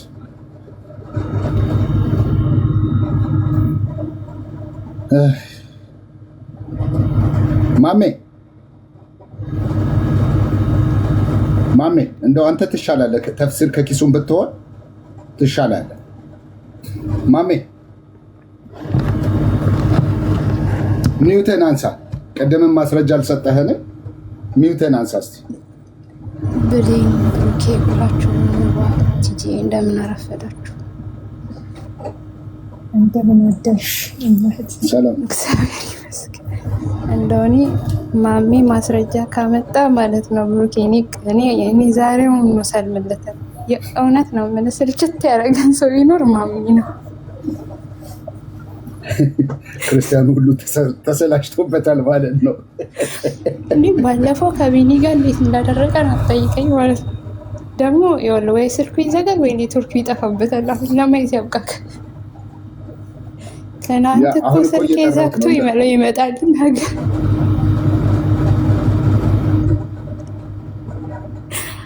ያሉት ማሜ አለ። ኤምኬ ክርስቲያን ነው። ሚኬ ሰላም አደራችሁ? እግዚአብሔር ይመስገን። እንኳንም ክርስቲያን ሆንክ ወዳጄ። እግዚአብሔር ይመስገን።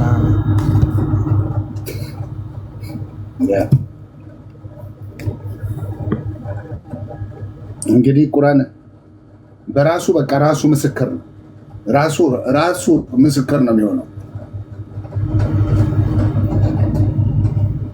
መጽሐፍ ቅዱስ እኮ ከ40 በላይ የሚሆኑ ሰዎች ናቸው ቅዱሳን ሰዎች በመንፈስ ቅዱስ ትምህርት የጻፉት።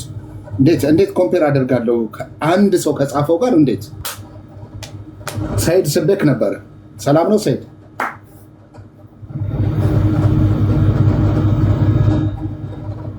ያ ኢማሙ ሰይድ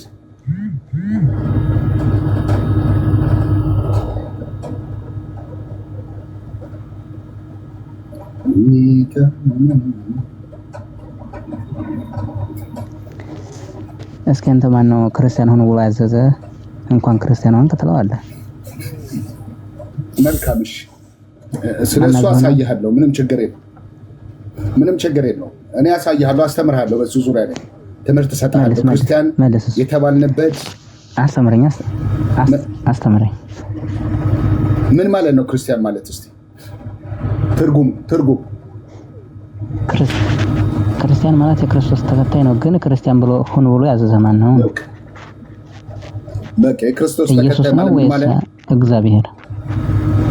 እሱ እኮ ኢየሱስ ራሱ ከተሰቀለ ወዲህ። እሺ በቃ መልካም። እሺ ኢየሱስ ራሱ እግዚአብሔር ስለሆነ ኢየሱስ ምን ብሎናል? ደቀ መዛሙርት የተለያየ አድርጓቸው። አሳየኝ። እነግርሃለሁ፣ ምንም ችግር የለውም። እንደሱ አልፈልግም። እንደሱ አይደለም። መልካም ኢየሱስ ክርስቲያን ሁን ብሎ ካዘዘ እሱ ነው የምታሳየኝ። መልካም ላሳይ። በቃ እንደው አንዳንዴም ትሁት መሆን ስላለብን እኔ ያሳይሃለሁ፣ አስተምርሃለሁ፣ እንዳትከራከረኝ። እሺ እሺ። ባይሆን ሌላ እንደታመጣ የምጠይቀህን ብቻ ነው። ያ በቃ እንዳትከራከረኝ፣ እኔ ማስረጃ አመጣለሁ። ምንም ችግር የለም። እሺ። ከዛ ዳግም ይህንን ጥያቄ አነሳ።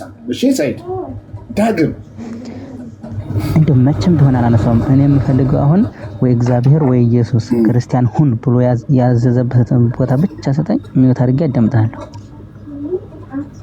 ምን ብያለሁ? ክርስቲያን ማለት ምን ማለት ነው? ጠየቁ እኮ ተከታይ አልከኝ አይደል? ሄሎ ማሜ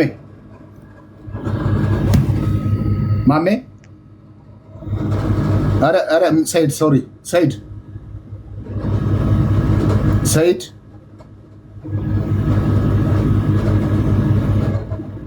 ክርስቲያን ማለት ምን ማለት ነው? ነገርኩህ እኮ ሌላ ቦታ አትሄድ። የምጠይቅህን ብቻ መልስልኝ። ክርስቲያን ማለት ምን ማለት ነው አልኩህ። ነግሬሃለሁ እኮ። ምን ማለት ነው? ንገረኝ ደግመህ።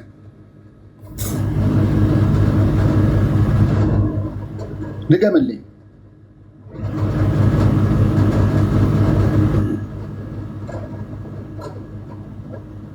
ሄሎ፣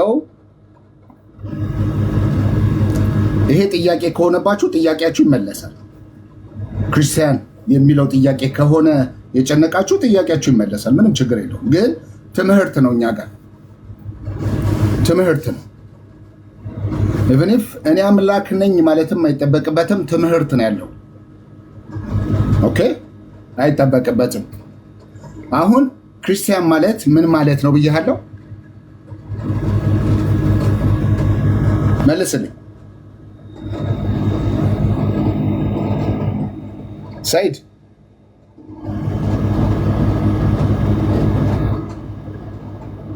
ሰይድ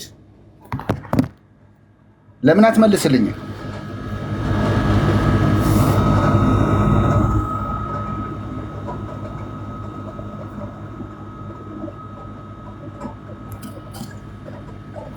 ወረደ እንዴ? ሰላም ያ ማሜ ሰላም ነው አለው።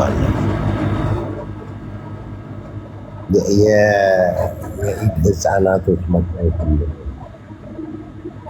መልካም። እሺ ቅድም ለተባልከው ነገር ማስረጃ ማምጣት አልቻልክም።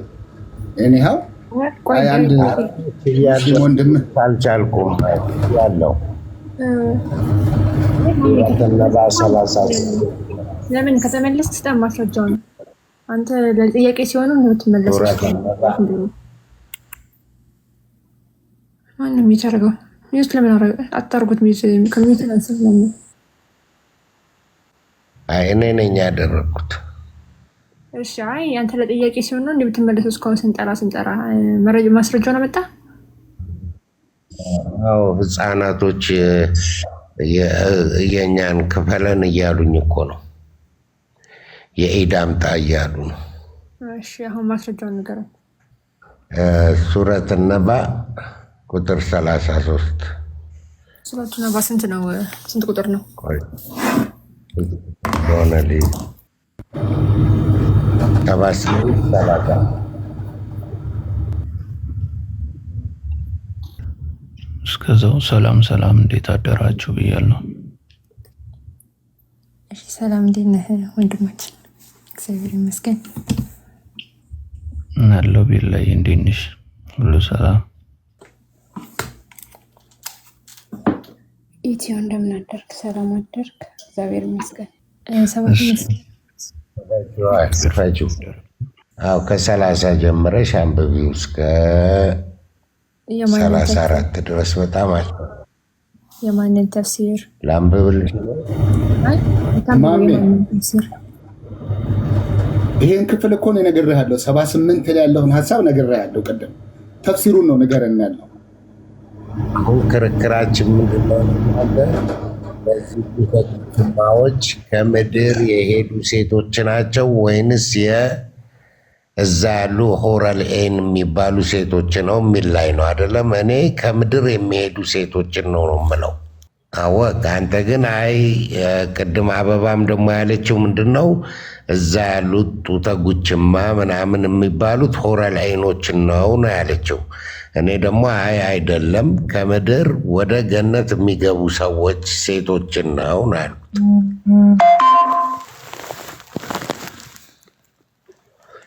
ይህንን ነው መረጃ የጠየቀኝ አይደለ? ስለዚህ ንገረን ሳትገባ 30 ጀምረ ቁርአኑ ራሱ ይናገራል እያልከኝ ነው?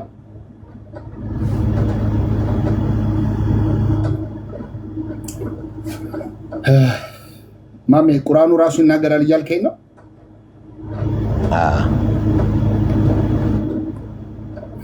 እሺ ከ31 ጀምሮ ነው ሐሳቡ የሚጀምረው። እስከ 30 ሌላ ሐሳብ ነው የሚለው። 31 ጀምራል። ከ30 ጀምሮ ነው ሐሳብ ጀምረው። ከ31 እስከ 36 ሐሳቡ ግልጽ ያደርጋል። በዚህ እንግባባ። ከዛ በኋላ 37 ላይ ደግሞ ሌላ ሐሳብ ነው የሚያወራው። ተግባባል? ዝም ብለህ አንብበው ብቻ። እሺ ለጥንቁቆቹ መዳኛ ስፍራ አለላቸው፣ አትክልቶችና ወይኖች። ቆይ ጥቅስ እየተረዳ ነው። እሱ አንተን ነው የምጠይቅ። እሱን አንተን ነው የምጠይቅ። ወንዶችን ነው በአውዱ መሰረት ስፋት ያሉ ወንዶች ናቸው። ወንዶች ናቸው፣ ሴቶች አይደሉም። እዚህ ጋር ጥንቁቆች የተባሉት ሴቶችም ናቸው። በአውዱ መሰረት ቀቀቀ ሆልዶ ማሜ፣ እነዚህ ጥንቁቆች የተባሉት ሴቶችም ናቸው እያልክ ነው?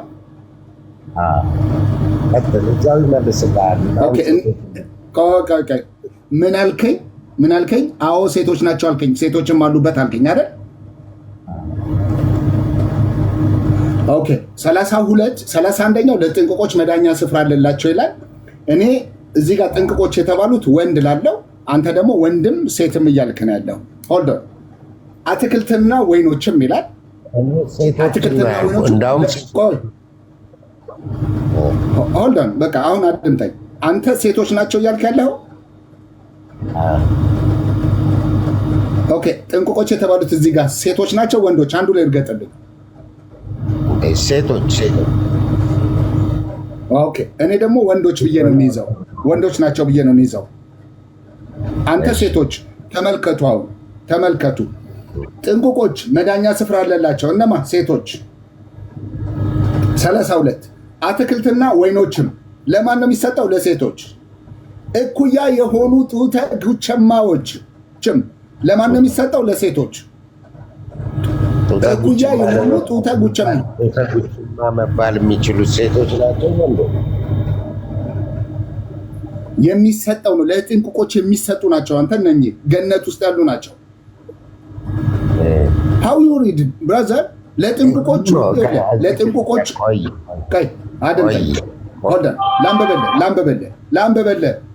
ላንበበለ ለጥንቁቆቹ መዳኛ ስፍራ አለላቸው። ኢንተርናት አታድርገኝ። ላንበበው እስከ 36 ላንበበውና ከዛም የራስህን ሀሳብ ታንጸባርቃለህ። ለጥንቁቆቹ መዳኛ ስፍራ አለላቸው። መዳኛ ስፍራ ምን አለላቸው? አትክልቶችና ወይኖችም ለማ? ለጥንቁቆቹ። እኩያዎች የሆኑ ጡተ ጉቸማዎችም ለነማ? ለጥንቁቆችም። የተሞሉ ብርጭቆችም ለጥንቁቆቹ። በውስጧ ትርፍ ቃልን ማስዋሸት አይስም። እነማ? ጥንቁቆቹ። ከጌታ የሆነ ምንዳ በቂ ስጦታ ተሰጡ። ለነማ? ለጥንቁቆቹ። 37 ደግሞ ሌላ ሀሳብ ነው ያለው። አሁን ጡተ ጉቸማዎች ለሴቶቹ ነው ወይ የሚሰጠው ነው ጥያቄ። አሁን አይደል? አሁን ነጥቡ ምንድን ነው? ጡተ ጉችማዎቹ እዚህ ጋር ወደ ገነት የሚገቡ ሴቶችን ነው ወይንስ ኦራል አይኖችን ነው? ማሜ እንዴት ነው የምታነበው ቁርአኑን? እንዴት ነው የምትፈስረው? ይህን መልስልኝና ቁርአኑን ልክፈት። ወደ ተፍሲሩ ላንብበል። በቃ ፊት ለፊት እሺ፣ እንገባለን ወደ ተፍሲሩ። እንዴ በትልቁ መሆን እችላለሁ። ታንክ ዩ። ወደ ተፍሲሩ እንገባለን። እዚህ ጋር የሚያወራው ይኸው የሚሰጡ ናቸው እነኚህ ጡተ ጉቸማዎች፣ እኩያዎች የሆኑ ጡተ ጉቸማዎችም ነው የሚለው የሚሰጡ ናቸው ለጥንቁቆቹ ማለት ነው። እነኚህ ሰው ያልሆኑ ሁረላያን ናቸው ብዬ ነው ማምነው። አይናቸው ሰፋፊ ደናግል ለወንዱ የተዘጋጁ ናቸው ብዬ ነው ማምነው። እነኚህ ለወንዱ ነው የሚሰጡት ብዬ ነው ማምነው። ያነበብኩትም እንደዛ ነው። ሴቶቹን ማዕከል የሚያደርግ አይደለም ይሄ ሀሳብ። ማሜ ሰምተኸኛል? አዎ እየሰማሁ ነው። ሴቶቹን የዱንያ ሴቶችን አይደለም ይሄ የሚያወራው። ተፍሲር እንሄዳለን ከዛ በኋላ። መጀመሪያ ግን በአውዱ መሰረት ደግሜ ሰው ይየው ሰው ይየው እንዲህ ይላል። ለጥንቁቆቹ መዳኛ ስፍራ አለላቸው። አሁን በዚህ ሀሳብ ሴቶች ናቸው ብሎኛል ማሜ። ጥንቁቆች መዳኛ ስፍራ አለላቸው። ኦኬ፣ መዳኛው ስፍራውን ሲያብራራ ቁርአኑ አትክልቶችና ወይኖችም ይላል። ለማ ለጥንቁቆቹ፣ ለነዛ ከላይ ላለው ሀሳብ ነው የሚያመጣው። ከዛ እኩያዎች የሆኑ ጡተ ጉቸማዎችም ለማ ለጥንቁቆቹ፣ የተሞሉ ብርጭቆችም ገነት ውስጥ ነው አሁን ጥንቁቆች የሚያገኙት ነው። ይሄ ለማ ለጥንቁቆቹ፣ በውስጧ ትርፍ ቃልንም ማስዋሸትንም አይሰሙም። እነማ ጥንቁቆቹ፣ ከጌታ የሆነ ምንዳ በቂ ስጦታን ምን ተሰጡ? ለነማን ነው? ለጥንቁቆቹ። በዚህ ሀሳብ መሰረት በአውዱ መሰረት ጥንቁቆች የተባሉት ሴቶች ከሆኑ ጡተ ጉቸማዎችን ያገኛሉ ማለት ነው። ማሜ በአንተ ሀሳብ መሰረት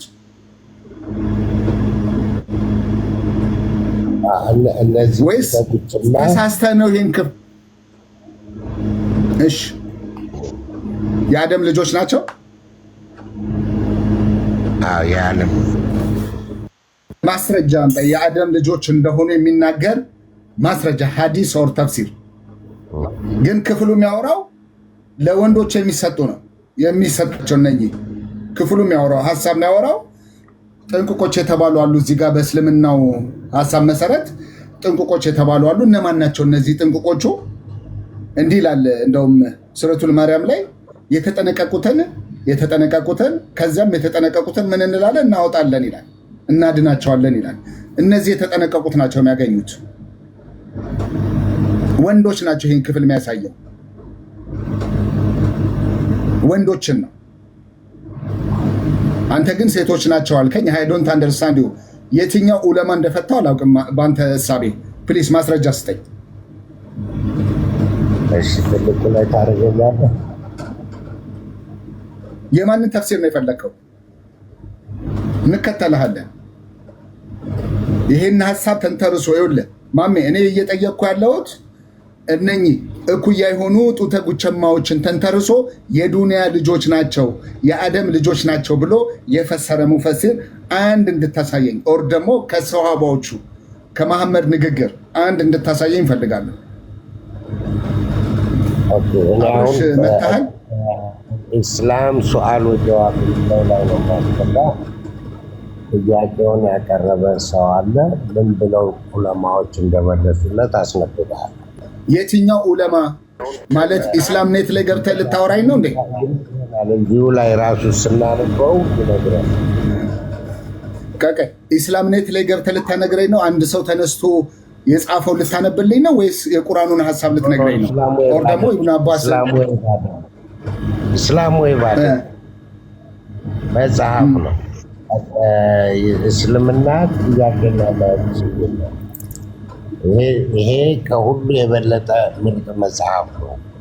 የሰሃቢዎችንም የሙፈስሮችን ከሌ እንዲህ ብሏል ከሌ እንዲህ ብሏል እያለ ያብራራልሃል። ይሄ ሁሉንም ቆይ ከነ ኢብኑ አባስ ይበልጣሉ እነዛ ሰዎች ማለት አሁን የዘመኑ ሙፈሲራን ናቸው እነሱ አሁን የሚያብራሩት።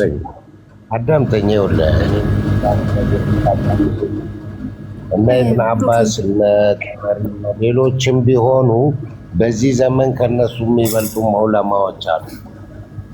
በእነዛ ላይ ብቻ በዚህ ዙሪያ ላይ አንተ ራስህ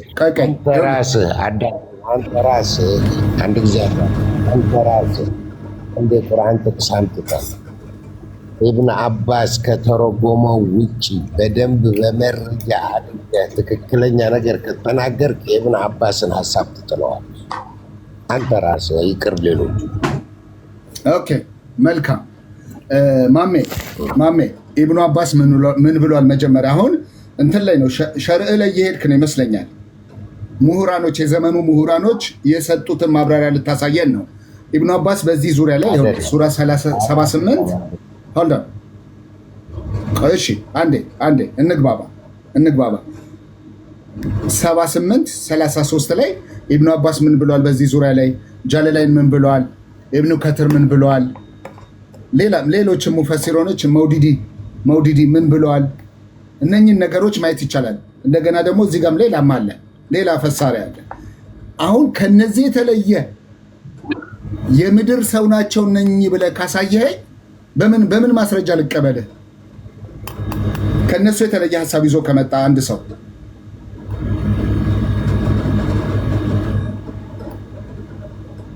ማሜ እንግዲህ ይህንን የነገሩን ሀሳብ አሟል ኢብኑ ከቲር እንዲህ ብለዋል፣ ኢብኑ አባስ የሚነግረን አንተ በቃ ኦኬ እኔ ላሳጥርልህ ነገሩ የገነት ሰዎች ገነት ሴቶች ሁረል አይን እንደሆኑ መረጃ አለ። እየነገርኩ ነው። እነኚህ ለወንዶች የሚሰጡ ጡተ ጉቸማዎችም የሚለው ሀሳብ ለወንዶች ጥንቅቆች የተባሉት በዚህ ሀሳብ ላይ ወንዶች ናቸው፣ ለወንዶች የሚሰጡ ናቸው እንጂ የአደም ልጆች ጀነት ውስጥ ገቡ የሚል አንድም ማስረጃ የለም። በዚህ ሀሳብ ላይ ተንተርሶ የሰጠ ሙፈሲር አንድም የለም ካየዋቸው ማለት ነው። ሌላ ካለ ስጠን፣ ማስረጃውን ክፈተው። ይሄው በትልቁ ነው የራሱ እዚህ ጋር የጥቅሱ ያመጣ ነው። ይሄው በትልቁ ነው ማሜ ቪዲዮ ልኬልሃለሁ፣ ካሜራ ልኬልሃለሁ። ክፈት እጠይቅሃለሁ። ማስረጃውን ከየት አመጣኸው? ማን የጻፈው?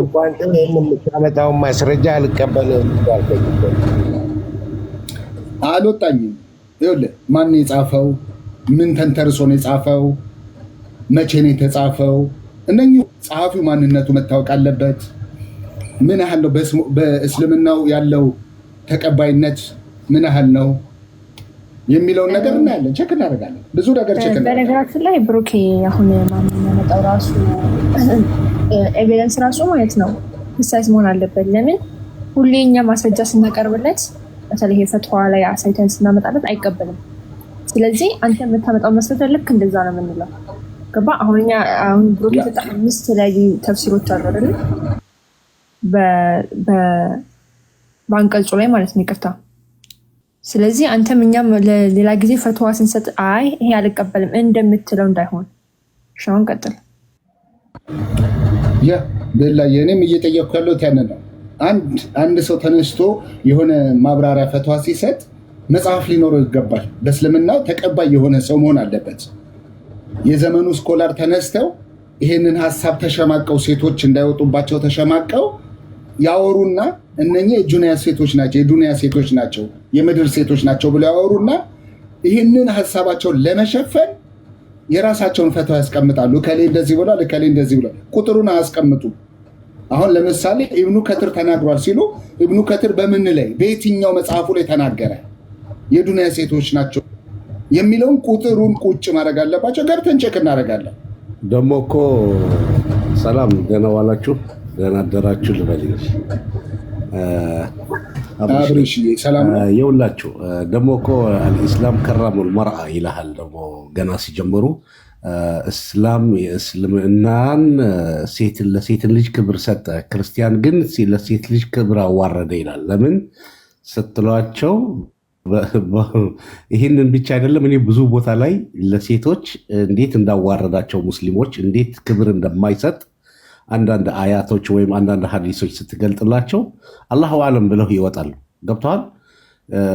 ምክንያቱም የሚያወራው ስለ ሴክስ ነው የሚያወራው፣ ገነት ውስጥ ምን እንደሚያገኙ ወንዶቹ በቃ በዛ ስሜት ወደ እስልምና እንዲገቡ ሌሎችም የሚገፋፋ ነገር ነው የሚያደርጉት ያሉት። ለምሳሌ እኛ በክርስትና ሴት ልጅ ወጣ እንድታስተምር አይፈቅድላትም የእግዚአብሔር ቃል። ልክ ነኝ? ተሳሳትኩኝ? አስተካክሉኝ ከተሳሳትኩኝ። እንድታስተምር አይፈቅድላትም። ለወንድ ልጅ ነው ይህን ማድረግ የተሰጠ እግዚአብሔር ዘንድ ነው እንጂ የተሰጠ ማንኛውም ሰው የሾመኝ ሹመት አይደለም። ይሄ የእግዚአብሔር ሹመት ነው። እግዚአብሔር ሲፈጥር መጀመሪያም የፈጠረው አዳምን ነው እንጂ ለሴት ልጅ ክብር ሰጧታል። ክርስትና ትልቅ ታላቅ የሆነ ክብር ሰጧታል ለሴት ልጅ። ግን አንዳንድ የተከለከለችው ቦታ ላይ ደግሞ ከልክሏታል። እነሱ ጋር ስታያቸው ግን ይኸውልህ በገነት ላይ እኩል እንደማትከፈል ከወንድ ልጅ ጋር እኩል ሰላት ሰግዳ 5 ሰላዋቷን ሰግዳ እንደነሱ ውዱ አድርጋ ቁርአን ቀርታ ጾማን ጾማ ይህን ሁሉ ነገር ችግሯን ተወጣ። ያውም 9 ወር አርግዛ ወልዳ ይህን ሁሉ አሳድጋ ገነት ላይ ስትሞት ግን ለአንድ ባል ከ71 ሴቶች ጋር አብራ ትሰጣለች ማለት ነው። ለ72 አሁን ይሄ የአድሎ አምላክ እንደዚህ ያደርጋል? ይሄ ለሙስሊም ሴቶች ጠይቁ ራሳቸውን። ትክክለኛ አምላክ አድሎ የማያዳላ አምላክ አይደለም። አምላክ ንጉስ እኮ እንደዚህ አያደርግም። የማያዳላ ንጉስ እንደዚህ አያደርግም። እኩል ሚዛን ላይ ያስቀምጧቸው ነው እኩል ፍርድ የሚፈርድላችሁ እንጂ ለእኔ 72 ሴት ይሰጠኛል። አንቺ አብረሽኝ ገነት ገብተሻል፣ ግን ከ72ቶቹ ውስጥ አንዱ ወርሽ። ታዲያ ምን ተከፈለች? ታዲያ በእስልምና ውስጥ ገነት ገብተሽ አሁንም ለመሸጎር ከ72 ከ71 ሴት ጋር ከተሰጠሽ ምንድን ነው ታዲያ ፋይዳሽ? የእውነቴን እኮ ነው። ለሴት ልጅ ጭራሽ ክብር ያልሰጣት እምነት ቢኖር በዚች ዓለም ላይ እስልምና ነው ብዬ የማስበው። ማሜ ክፈት፣ ማስረጃን ክፈት እባክህ። ውብ ጨረቃ መስላ መግባት ራሱ በቃ አይደለም። አልሰማሁህም። ምን አልከኝ? ብልቷን የጠበቀች ለፈጣሪዋ ተገዝታ ወደ ገነት ስትገባ ብቅ ያለች ጨረቃ መስላ ነው የምትገባው ይልሃል። ወደ ጀነት ስትገባ ጨረቃ መስላ ነው የምትገባው። አንደኛ። ሁለተኛ ነገር ደግሞ የእሷ ውበት አዳምጠኛ፣ የእሷ የብቻዋ ውበት የሰባ ሁለቱን ሆረል ያክል እጥፍ ውበት ይዛ ነው የምትገባው። ማሜ እንደማመጥ ብሩኬ እስኪ ጠይቅልኝ። ምኗን የጠበቀች ነው ያለው? ምኗን የጠበቀች ሲል ነው የሰማሁት። ይሄ በጣም ከበደኝ እኮ እኔ ማለት የእስልምናን መጽሐፍ ባነበብን ቁጥር ስለ ወገብ በታች ነው የሚያወራው። ኧረ ፕሊስ በቃ ከዚህ ውስጥ እንውጣና እኔ በቃ ስለ ህይወት ልጠይቅ። ማሜ በቃ ማስረጃ ልታመጣ አልቻልክም። ፕሊስ አመጣሁልህ እኮ ማስረጃ ምናምን ትለኛለህ። ዘመኑ ሙፈስሮቹ ምናምን አዳምጠኛ። እሺ አንተ ሁሉ የዘመኑ ማስረጃን ክፈተው። እኛ አሁን ያለንበት በአሉሽ የሚታመንበት ጊዜ አይደለም።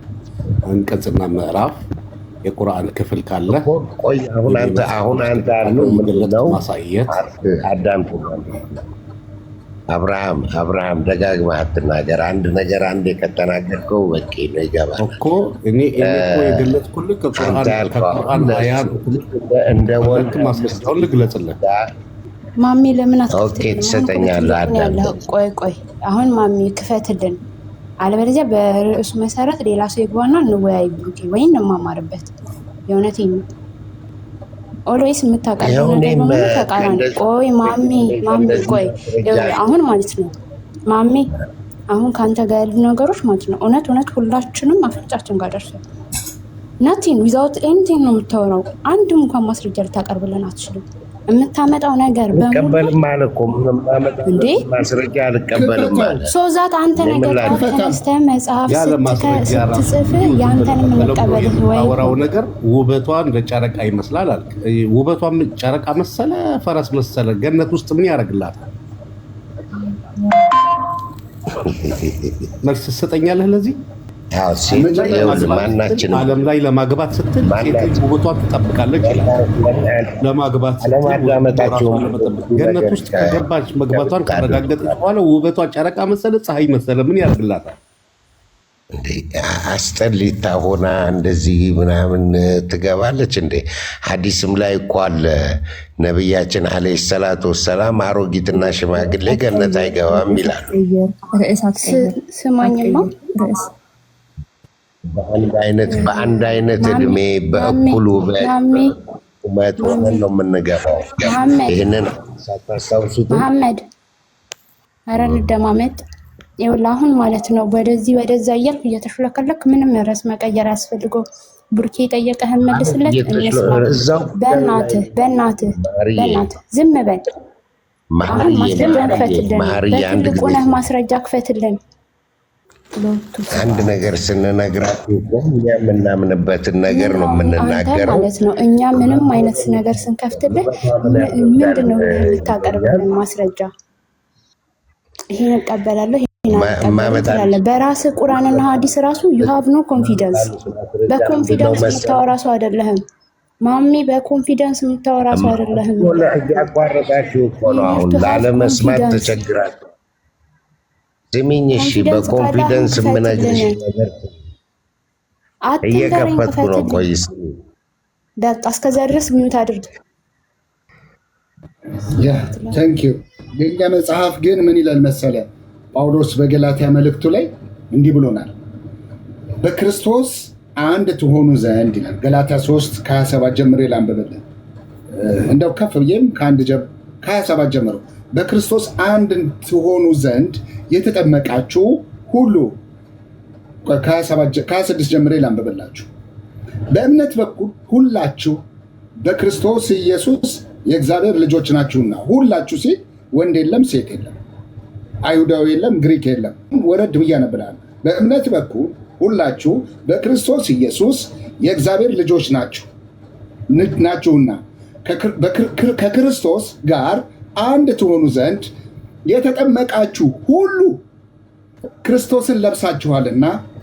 አይሁዳዊ ወይም የግሪክ ሰው የለም፣ አይሁዳዊ ወይም የግሪክ ሰው የለም፣ ወንድም ሴትም የለም፣ ሁላችሁ በክርስቶስ ኢየሱስ አንድ ሰው ናችሁ ይለናል። እናንተም የክርስቶስ ከሆናችሁ እንኪያስ የአብርሃም ዘር እንደ ተስፋው ቃል ወራሾች ናችሁ ይለናል። እኛ በክርስቶስ ሴት የለ፣ ወንድ የለ፣ አይሁዳዊ የለ፣ ምን የለ። በክርስቶስ ምንድነው? አንድ ነው። አሁን መጽሐፍህን ክፈትልን፣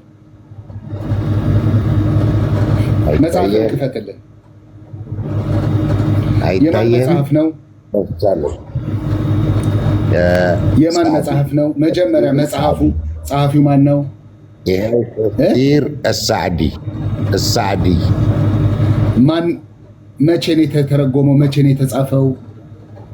እሳዕዲ የድሮ ከነ ምናምን ጋር ከነሱ እስቲ አንብበውና የመጽሐፉን ነገሩን አታካብደውና እኔ ዝም ብለህ አሁን አንተ ስለናንተ በክርስቶስ አንድ ሆነ አዳምጠኝ። በክርስቶስ አንድ በ2001 የተፈሰረ አዲስ ተፍሲር ነው ወዳጄ።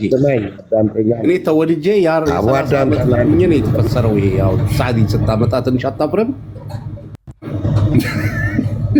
ይኸውልህ ማሜ በጣም የሚገርመኝ አብርሽ ምን ይሏቸዋል መሰለህ? ይሄ ሱራ 8 ላይ ያለው ሱራ 78 33ኛው ሀሳብ ላይ ያለው እኩያዎች የሆኑ ጡተ ጉቸማዎችም የሚለውን የአደም ልጆች ናቸው ወደዛ የሚገቡት፣ እንደዚህ ጡተ ጉቸማ ሆነው ይገባሉ ብሎ ያስተምሯቸው ነበር።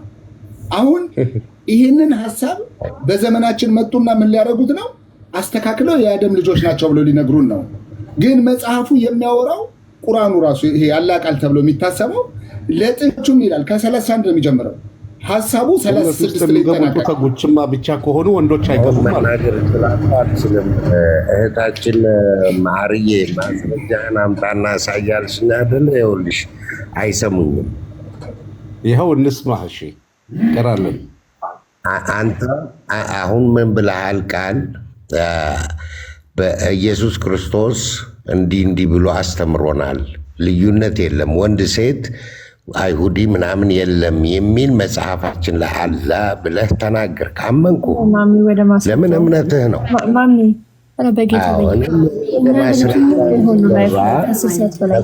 ተፍሲር ሳዕዲ ምን ይላል መሰለሽ? በቃ ይኸው ተፍሲር ሳዕዲ ምን ይላል? ቁርአን አልከሪም ተፍሲር ሳዕዲ ተፍሲር ሱረት ነባ አልአያ 33 ለሁም ፊ ሀትን አላ መጣልብ النفوس كواعب ጡት ማለት ነው። وهي النواهد التي لم تتكسر ጡታቸው መውደቅ የወደቀ ሴቶች ወይም ጡታቸው ትልልቅ የሆነ እንደማለት ነው። ሚን ሸባብህን ወጣቶች እንደሆኑ ማለት ነው። የልጃገረድ ጡት እንዳላቸው ሆነው ማለት ነው። ወቁወትህን ወነዛረትህን የወጣትነት ጉልበታቸውንም አመለካከታቸውንም ይዘው ነው የሚገቡት ይላል። እሺ ምን ትያለሽ? አልአትራብ التي على سن واحدة ሁሉም ደግሞ በአንድ እድሜ ሆነው ነው የሚገቡት። ደመጥሽን በአንድ ማስረጃ ፈለግሽ መኙ ካልፈለግሽ ያትመኙ አትከራከሪ። ተው እኔም እፎይ ነኝ። ተው አሁን በራሱ ባመጣው ይዘዋለሁ እኔ። እሺ ቀጥል። አንተ ይዘኛለሁ። ሁሉም በአንድ አይነት እድሜ ናቸው ይላል። ሙተቃሪብ እኩል እድሜ ሆነው በአንድ እድሜ ናቸው የሚለውን ያዝልኝ። አዎ ይኸው ላቲ አላ ስን ዋሕድ ሙተቃሪብ ከላይ ምን ብለዋል? አንዷ ጡቷ የወደቀ ወይ ምናምን የሆነ አይደለም ብለዋል። በአንድ አይነት ጡታቸው ቅድም አንተ ያልከው ደግሞ ይኸውልህ እንዳናሆኖ በአንድ እድሜና ሁሉም ومن عادة الأتراب أن يكون أتقارض وزنبيين وماوروني ومن عادة الأتراب أن يكون متآلفات متعاشرات የዚች ጡት እንደዚህ ነው የዛች ጡት እንደዚህ ነው እንደማትል ሆነህ ነው ማለት ነው። አወቅ አንድ አይነት ጡት በልጃገረድነት እድሜ ያለ በትንሽ እድሜነት ያለ ጡት ሆኖ ማለት ነው። وذلك السن الذي هن فيه 33 سنة በእድሜም የ33 ዓመት አይነት ጎልማሶች ሆነው ነው የሚገቡት ይላል። በቃ ጨረስኩ። እሺ አንድ ጥያቄ ልጠይቅህ፣ እዛው ላይ መልስልኝ።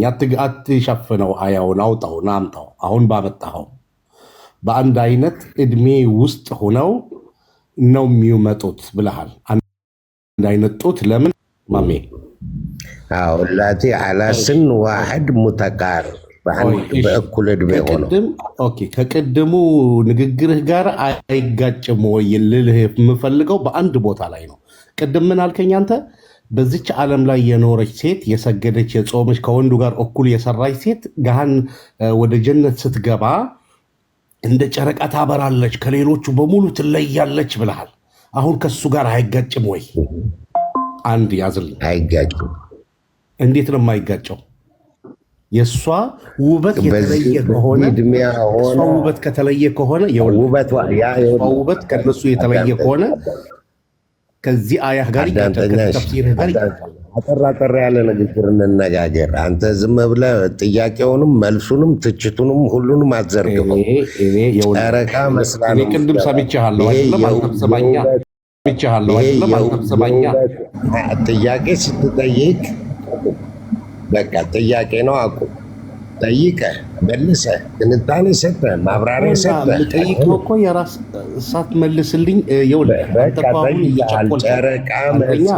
ጨረቃ መስላ ማለት የውበት መግለጫ ንግግር ነው እንጂ ጨረቃ ሆና ትገባለች ማለት አይደለም። እሷ ጨረቃ ከመሰለች ሌሎቹ ምን ይምሰሉ? እንደዛን ያክል ውበት ይዛ ትገባለች ለማለት ነው። እኮ ገብቶኛል እኮ አነጋገር። እሷ ያንን ውበት ይዛ ከገባች ሌሎቹ ግመል መስለው ነው የሚገቡት ማለት ነው። ሁሉም እያልኩ እኮ ነው። ሁሉም ሴቶች ወደ ገነት የሚገቡት በአንድ አይነት በእኩል ውበትና በአንድ እድሜ ሆነው ነው የሚገቡት። እሺ ከወንድስ ክብር የበለጠ ክብር አልተሰጣትም። አሁንም ከወንድ ጋር እንድትተኛ በገነት ላይ ታዘዘች ማለት ነው እኮ። ከወንድ ጋር ክብር አልተሰጣትም እኮ እያልኩ ነው። በዚህ ጉዳይ ደግሞ ቅድም ስንነጋገር ብትሰማን ደግሞ ሆረል አይን ማለት ገነት ውስጥ ያሉ ሴቶች የአይን አመልካቾች ናቸው ማለት ነው ብለን ተነጋግረን ነበረ ከአበባ ጋር። በገነት ያለህ ሚስቶች ሚስት በምድር ላይ የነበረችው ሚስትህ ናት። ሰላም ክርስቶስ ይብዛላችሁ። ጫጫታ ከሆነ ይቅርታ። እንግዲህ በምድር ላይ ያላገባች ሴትስ? በምድር ላይ ያላገባች ወንድ ላጤ የሆነ ሴት ላጤ ሶሪ፣ እሷስ ሆርላይን የወንድ ሆርላይን አላት ወይስ እንዴት ነው የሚሆነው? አዎ ይሄንንም ቅድም ተናግሬያለሁ እኮ ወንድሜ፣ አልሰማህም ይሆናል ወይም አልነበርክም ይሆናል። እያንዳንዱ ሰው ለምሳሌ አንዲት ሴት ሳታገባ በሸሃዳ ወይም ለዲኗ ብላ ከሞተች፣ ወንድም ቢሆን ሳያገባ ለዲኑ ብሎ ከሞተ በሰማይ ላይ የሚካካስበት ነገር አለው። ለምሳሌ ልጆች ሊሰጡት ይችላል፣ ሚስት ሊሰጠው ይችላል። ስለ ሴቷ እንደዚህ አይነት ነው። ወንዱማ ይሰጠዋል። ሴቷ ለዚህ ምሳሌ ሳቀርብላቸው አንድ ጊዜ አዳምጠኝና ለዚህ ምሳሌ ሳቀርብላቸው ላይ ማግባት ማርገዝም መውለድም አለ ማለት ነው። ልጅም ካለ ፈጣሪ በምድር ላይ ለሱ ብለህ ላደረከው ነገር በሆነ ነገር የግድ ይክሳል። ለምሳሌ ብዬ እኮ አቅርቤ ጥያቄው ወደ እነሱ አዙሪያ አቅርቤ ነበረ። ማሜ እኔ እሱ ጋር ችግር የለብኝም። ኦሜጋ ፕሊዝ ወደ ሌላ ሀሳብ እየሄደ ነው እያደረገ። እኔም እፎይ ነኝ። እስኪ የአንድ ጥያቄ የምጠይቀው በማቴዎስ ወንጌል ላይ ወደ ሌላ ሀሳብ እየሄደ ነው። ቆይ መጽሐፍ ቅዱስ ውስጥ አትግባ። አንዴ ይቅርታ ኦሜጋ፣ ያመጣውን ማስረጃ በጣም ይቅርታ። እኔ ማስረጃው ላይ ጥያቄ ስላለኝ ነው ያመጣው ማስረጃ። ሰውየው ሲጠቅስ ሪፈር ያደረገባቸው መጽሐፍቶች አሉ አይደለ ማሜ? እነዛ ሪፈር ያደረጋቸውን መጽሐፍቶች ስጠን። አሁን እኩል ኤጅ የሚለው ኢብኑ አባስ የፈሰረውን ነው፣ ሀሳቡን ይዞ የመጣው። ይገባሉ የአደም ልጆች ይገባሉ ወደ ጀነት በዚህ ዕድሜ ሆነው ጡተ ጉቸም ሆነው ጨረቃን መስለው ይገባሉ ብሎ የፈሰሩ ከቀደምት እስላማዊ መጽሐፍት ከየትኛው መጽሐፍ ነው ያመጣው ነው የኔ ጥያቄ።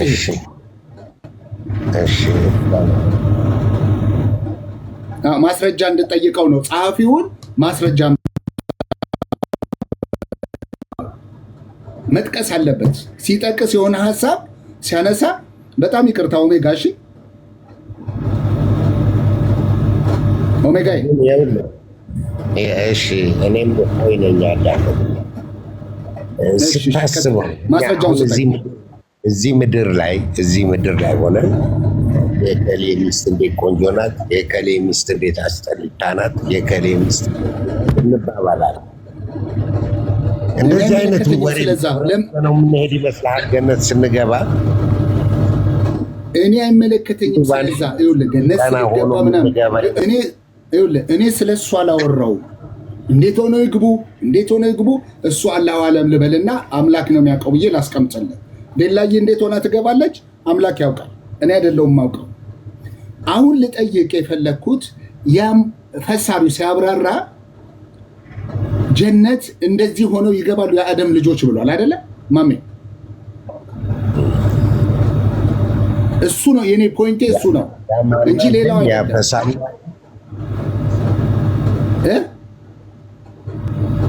ያማን ስሙ በማንገለጽ ፈሳሪው ሲፈስር ማለት ነው። ፈሳም አላልኩም፣ ሶሪ እኔ አላልኩም። ይኸውልህ ፈሳሪው ሲያብራራ ጀነት ይገባሉ እነዚህ የአደም ልጆች ብሎ ነው ያስቀመጠው። እነዚህ የአደም ልጆች ይገባሉ የሚለውን ከየትኛው መጽሐፍ ነው ይዞ የመጣው ነው?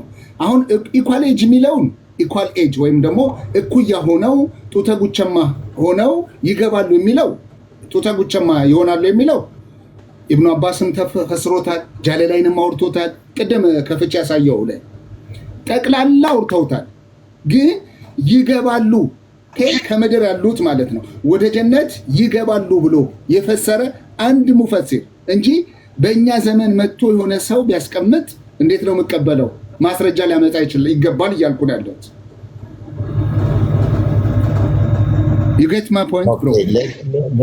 ለዚች መልስ ልስጥህ፣ ከድሮዎቹና ከአሁኖቹ ሙፈስሮች መልስ ልስጥህ። ስጠኝ ማስረጃ ገብቻ ነበር። መረጃ ያለው ምንጊዜም በላጭ ነው። እንደገና ደግሞ ምን ማየት አለብህ አንተ? አይምሮህ የሚቀበለው ንግግር ነው መያዝ ያለብህ። አወቅ፣ አይምሮህ የሚቀበለውን ንግግር ያዘው። እንዳልኩ ዳምጠኝ ሙፈስር ሁሉም ሴቶች በአንድ አይነት እድሜ በአንድ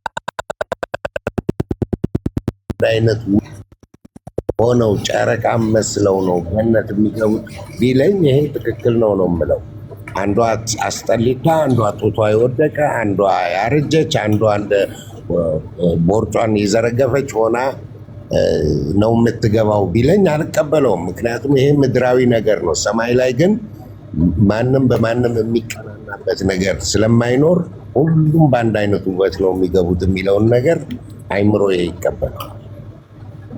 ቆይ ማሜ፣ እኔ ሁሉም በአንድ አይነት ናቸው የሚለውን ነገር አልጠየኩ። ምክንያቱም ኢብኑ አባስ ምን ብሏል? ኢኳል ኤጅ ብሏል። እኩል እድሜ እኩል ውበት የሚል ሀሳብ አለው ኢብኑ አባስ።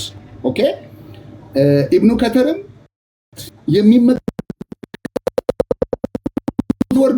ወደ ሆድ ዕቃቸው ይታያል። እነዚህ ደናግላን ናቸው፣ ደናግላን ሴቶች ናቸው። ምንም ችግር የለብኝም፣ አንብቤዋለሁ አለ። እኔ የጠየቅኩ አሁን ዋናው ፖይንት የነበረው ምንድን ነው? የጀነት ሴቶች ናቸው ስላልከኝ፣ የአደም ልጆች ናቸው ስላልከኝ፣ እነዚህ የአደም ልጆች ከሆኑ ማስረጃ ስጠኝ ነው ያልኩት። የሚገቡት ኦሜጋ ተመለስ፣